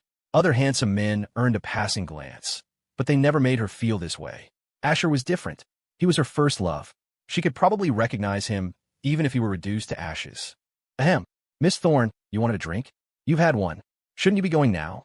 Asher said, a nervous chill running down his spine. Of all his exes, Zara was the most dangerous. If she went crazy and decided to take him with her, what would he do? The Young sisters, Kate and Jessica, he wasn't worried about. They were childhood playmates from elementary school and weren't part of his six-timing middle school saga. They were relatively normal compared to the other heroines. Zara drained her glass of Armand de Brignac. She was sitting very close to him now. Her mesmerizing, fox-like eyes narrowed, and her breath, carrying the faint, pleasant scent of alcohol, ghosted over his face. I have one more question. Answer me honestly. Do you really like Serafina Hayes? Oh, for God's sake, isn't it obvious? Unless I've suffered severe brain damage, there's no way I would ever like this dumb woman. Please stop asking me, Such childishly easy questions. Asher plastered on a smile that was more genuine than a pearl. Of course I do. Greater than over equal to nabble less than over equal to. Women. You want me to say it, so I'll say it? That would be embarrassing. Zara's chest rose and fell. She quickly processed the information she was gathering from his inner voice. First, and most importantly, Asher didn't like Serafina at all. He was pretending for some unknown reason. Second, he knew everything about Leo's plans, yet he chose to be a bystander, almost as if he wanted it all to happen faster. It was like he'd already read the script. Leo's revenge, his life or death, meant nothing to Zara. Her cheeks flushed. She tucked a loose strand of hair behind her ear. Then, as Asher watched in stunned silence, she shifted her famously curvaceous body, leaning even closer to him. It was a different kind of seduction from Cassie Lee's. Zara's allure was something primal and unspoken. Their eyes met. Asher was terrified. You're a heroine too. The protagonist is watching. Are you trying to cuck him right here and now? Toby discreetly turned his attention to the muscular men at the other tables. See no evil, speak no evil. He knew if word got out about what he saw tonight, the Thorn family would have him dismembered. It was better to mind his own business. Admiring handsome men was a much safer pastime. Do you still have feelings for me? Zara asked, each word deliberate, her expression deadly serious. She didn't care about his verbal answer. What mattered was what was in his heart. Ahem. Miss Thorn, please don't joke around. We're adults now. Asher coughed, trying to look away. But from his angle, with her leaning in like that, it felt like he was taking advantage of her. You used to call me Zara. Why am I Miss Thorn now? She pressed, relentless. Seeing him again, hearing his true thoughts, had reignited feelings she had buried deep inside. First love is always the hardest to forget. Miss Thorn, isn't that enough? Serafina's voice was sharp. These two were getting out of hand, acting as if she wasn't even there. Seeing another beautiful woman cornering Asher stirred a strange, irritable feeling inside her. Seeing Zara pause, Asher seized the opportunity to declare his unwavering loyalty. Miss Thorn, please stop. My love for Serafina is as endless as a mighty river. The old me is dead. Ugh, I'm going to puke. Please, just let me off the hook once. Zara's full lips curled into a smile. Whether it was intentional or not, she gave Asher a slow, deliberate wink. He felt a jolt run through his body, as if he'd been electrocuted. He frantically told himself it was just an illusion. Don't fall for it. She doesn't really love you. That smile is just the micro-expression for, I'm about to murder you. Bang! A wine glass slammed down on the table, the sharp sound cutting through the noise. That was the last straw. She, Serafina Hayes, was the one who had asked Asher out for drinks tonight. Miss Thorn, you heard him. Now leave, Serafina said, her voice cold. Zara shrugged and pulled her breathtaking figure back. There was no need to rush. The biggest win tonight was being able to hear his thoughts. Her first love, lost at sunset, would be reclaimed at sunset. See you next time, Ash, Zara said softly, using their old pet name as she gave a little wave. Ignoring Asher's mortified expression, she walked away with a confident, rhythmic sway. Back at her own table, Zara's entire demeanor shifted. She had heard what he said in his head, that after this plot was over, he could say goodbye to this world and not have to worry about psycho exes. In other words, Asher was going to die, and Leo Flynn was a big part of the reason why. A cold light flashed in Zara's eyes. I'm sorry, Grandpa, but anyone who tries to keep me and Ash apart is my enemy, even if it's the entire Thorn family. If you want, we can go to the bathroom. An influencer in an RE cosplay whispered to Leo Flynn.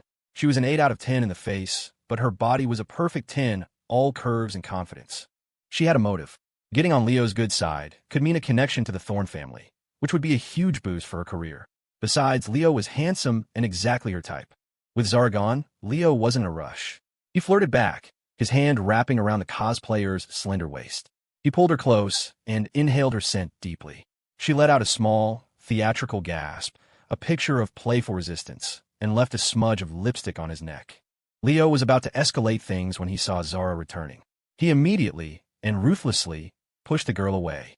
Some other time, the RE cosplayer shot him a dirty look and stalked off.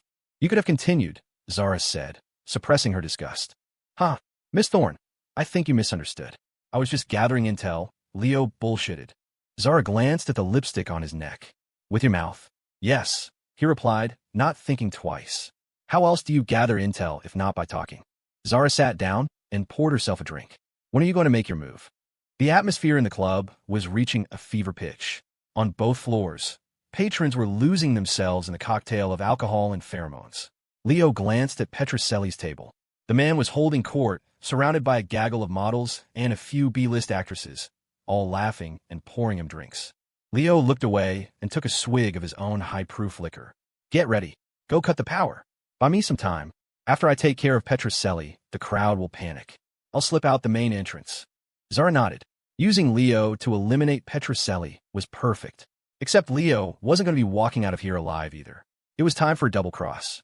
Give me 5 minutes to get ready, she said, standing up. Leo nodded. No problem. The second the lights go out, I move.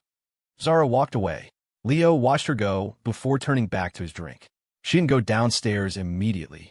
Instead, she took a roundabout path and came back, finding the RE cosplayer and Miss Thorn. I didn't do anything, the girl stammered, her face pale with fear. Zara cut to the chase. Do you want the Thorn family's protection? The girl's eyes lit up. The offer was too good to refuse. It meant no more sleazy rich kids trying to grope her at these events. Without a second thought, she replied yes. Zara pulled a miniature tracking device from her pocket. Put this in the pocket of the man you were just flirting with. The influencer was surprised but took the device without question. She was smart enough to know what to ask and what not to ask. This was a simple task. The Thorn family's protection wasn't something you could buy. Even millions would only get you a few months of their attention. This girl's entire life savings didn't even break $1 million. This was the deal of a lifetime. Watching the cosplayer walk away, Zara finally headed downstairs, pulling out her phone to text the 6 men she'd brought with her. Leo thought she had come alone. She never told him the Thorn family had sent backup. Outside the club, boss, a change of plans? Rocco, the leader of the group, read the text from Zara. We're not going after Petroselli, but another guy. He was the strongest of the 6, and he and 2 others were carrying. Rocco turned to the men in the car. Tell 4 to come out. Have 6 go cut the power inside. The rest of you, wait with me. No, just wait in the car. The boss said the target has a tracker on him. We just have to wait for the rabbit to come to us. Do you want him alive, boss? Another man asked. Rocco drew a finger across his throat. No, but he's highly skilled. We need to corner him in a dead-end alley. If necessary, shoot to kill. A collective intake of breath. All 6 of them together might not be enough. They need guns? This Leo Flynn must be one tough bastard. They didn't doubt Rocco. He was a man of action, not words. Back inside, at the bar, Leo was drinking when the RE cosplayer returned. She shot him a sultry look, her voice dripping honey. Hey, handsome. Not going to buy me another drink. Leo smirked. Of course. A big one. It would be a little while before the blackout. He didn't mind having some fun first. The cosplayer feigned a pout, rolling her eyes. I don't believe you. The second your boss came back, you practically shat yourself and kicked me out. Leo scoffed. You're wrong. She's not my boss. She's not worthy. He pulled her into his arms again, looking down at her with an intensely dominant gaze. In this world, no one can defy me. He then leaned in and kissed her. The cosplayer put up a token resistance for a few moments, and while wrapped in his arms, she discreetly slipped the tracker into his jacket pocket. Leo, buzzed from the alcohol and the woman in his arms, had let his guard down. He didn't notice a thing. After a long moment, he reluctantly pushed her away again. I have something to do. We'll play next time. The cosplayer gave him an exaggeratedly angry glare. Just as she was turning to leave, crack, the lights in the club instantly went out, plunging everything into blackness. In the center of the dance floor, the writhing bodies froze. A wave of confusion washed over the crowd. What was going on? A power outage? Murmurs of discontent filled the air. A vicious glint appeared in Leo's eyes. He grabbed an empty beer bottle, and like a predator emerging from the shadows, he moved silently and swiftly toward Petroselli's table. At Asher's booth, he remained perfectly calm. He'd rehearsed this before in his past life. Serafina, thanks to his inner monologue, wasn't panicking either. But Toby was a different story. He was terrified of the dark. What the hell is going on? Petroselli's angry voice cut through the darkness. Why did the power go out? Someone go check the breaker. He was furious that Asher's night had been ruined. One of his men ran up to him, about to say something, when a searing pain erupted in his back. Leo's kick was so powerful it created an audible whoosh in the air, sending both the subordinate and Petroselli flying. The women at the table screamed and scattered.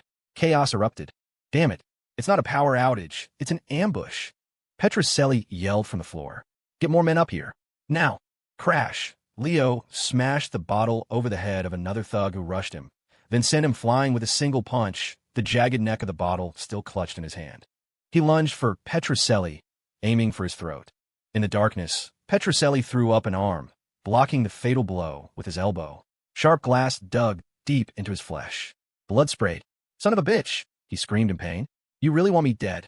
The man who terrorized others was now feeling the cold grip of fear himself, a cold sweat breaking out across his back.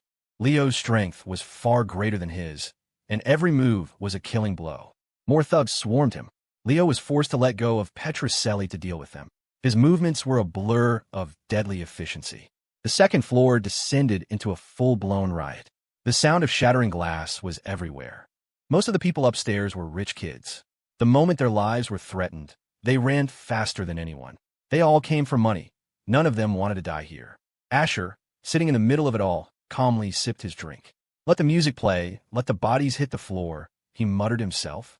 This minor property damage was nothing. It would all be gone soon enough anyway. Toby wanted to run, but the stairwell was already a bottleneck.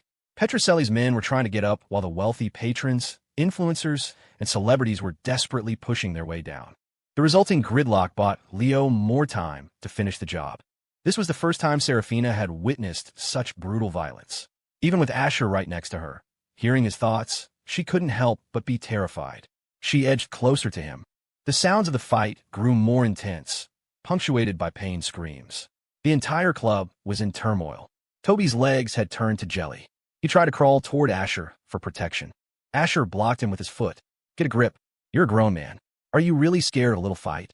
"Vance, I've never seen anything like this," Toby cried, his voice trembling. "My hands and feet are so cold. Please, just let me get a little closer." "Get lost," Asher said, exasperated. Look at Mrs. Vance. She's not scared at all. What are you whimpering about?" In the darkness, Toby glanced at Serafina. She had already moved from the far end of the couch and was now pressed tightly against Asher. Toby's face screamed, "I call bullshit." "But Mr. Vance, I'm just scared," he pleaded.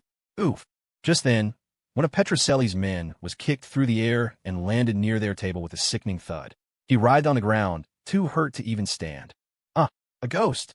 A faint, acrid smell filled the air. Toby, having no shame, tried to lunge for Asher. The fallen thug was lying right in the path next to him.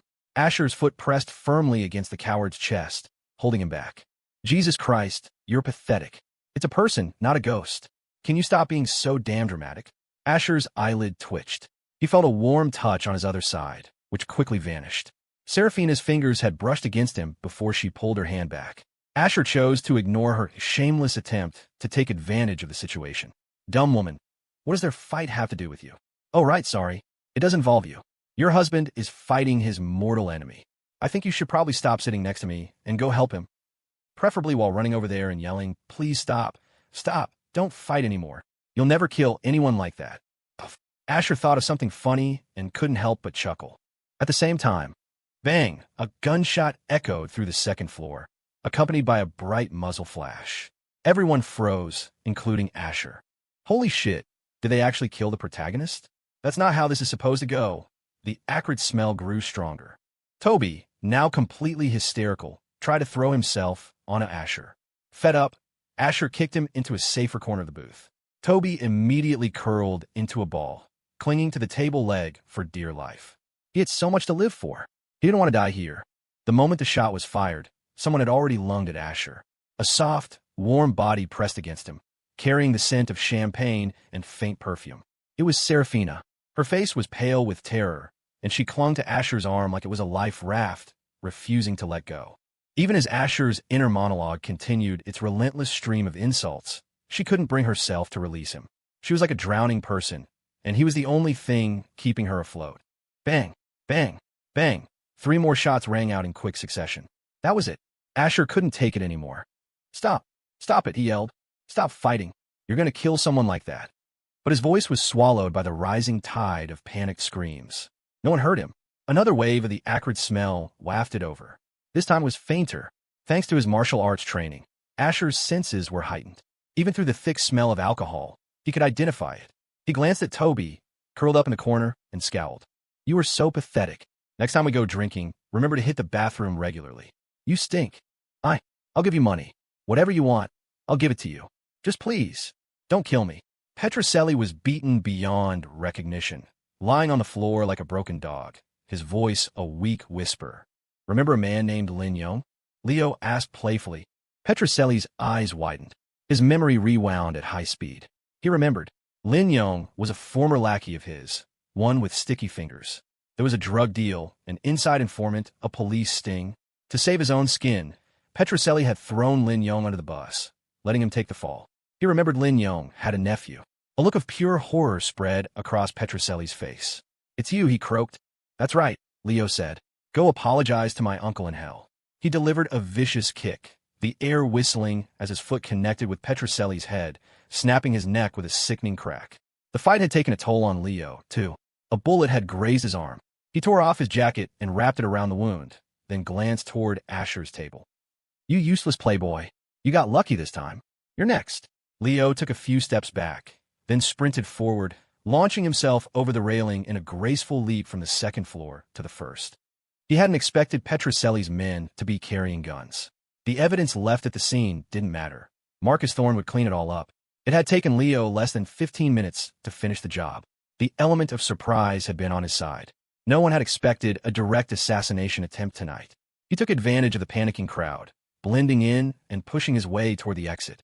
Back at the booth, Asher's table was an island of eerie calm. No one had made a mad dash for the stairs. Well, Asher was calm. Toby was still curled up under the table, eyes squeezed shut, muttering a frantic, nonsensical prayer to every deity he could think of. Serafina was no better. In the darkness, her face was ashen, and she was clinging to Asher like an octopus, her grip unbreakable. He couldn't even reach for his drink. He was annoyed, being groped by Serafina, and he had to pretend he was enjoying it. Fine, he didn't have to pretend. It was dark, but he couldn't just shove her off either. It was a miserable, awkward situation. This dumb woman has no courage at all. The guy's been gone for 3 minutes and 7 seconds, and she still won't let go. Have some damn shame, will you? Good thing you're an A-cup. Small mercies. If this were Khloe holding on this tight, I'd probably suffocate. What the hell? You're holding on, fine. But why are you squeezing tighter? Are you trying to strangle me? Asher's unique scent had a strange, calming effect. He looked lean, but he was surprisingly solid to hold on to, making her feel safe. Serafina was grateful for the sense of security, but not for the running commentary in her head. "I'll strangle you, you bastard," she thought viciously. It wasn't that she didn't want to let go, but in the face of death, a primal fear takes over. Until she was sure it was safe, she had to cling to her only hope. Asher was frustrated and looking for an outlet when the foul smell in the air intensified. That was it. He kicked the leg of the table. "Toby, have you been eating too much greasy food lately or something?" Under the table, Toby's pants were soaked. He whimpered and missed her. "Vance, I don't know. Maybe. A little. I don't want to die." "Oh my God, it's confirmed." "Dumb woman, please calm down. Did you hear what he just said? It stinks over here. How can you stand it? You stay if you want, I'm out." "Serafina, let's move. Toby's not feeling well, and it stinks over here," Asher said awkwardly. Before he could finish, a sharp pain shot through his side. She had viciously pinched the soft flesh at his waist. Hiss! Asher sucked in a breath. In the darkness, Serafina's face was the color of a ripe tomato. Asher had no idea what he'd done wrong. Flick! The lights suddenly flickered back on. Their eyes, accustomed to the dark, squinted against the sudden brightness. Asher saw that Serafina was holding him in a rather compromising position. Her face was flushed a deep crimson, as if blood could be squeezed from her cheeks. She blinked, her brain catching up a half-second too late. With a mortified shriek, she let go of him. Like a startled rabbit, she scrambled away, but in her haste, her foot caught on something. She tumbled onto the sofa, her flailing hand knocking over a glass and spilling its contents all over herself. It was a perfect storm of bad luck. Asher's mouth twitched. In that moment, he felt completely justified in calling her a dumb woman. It wasn't an insult. It was an objective diagnosis.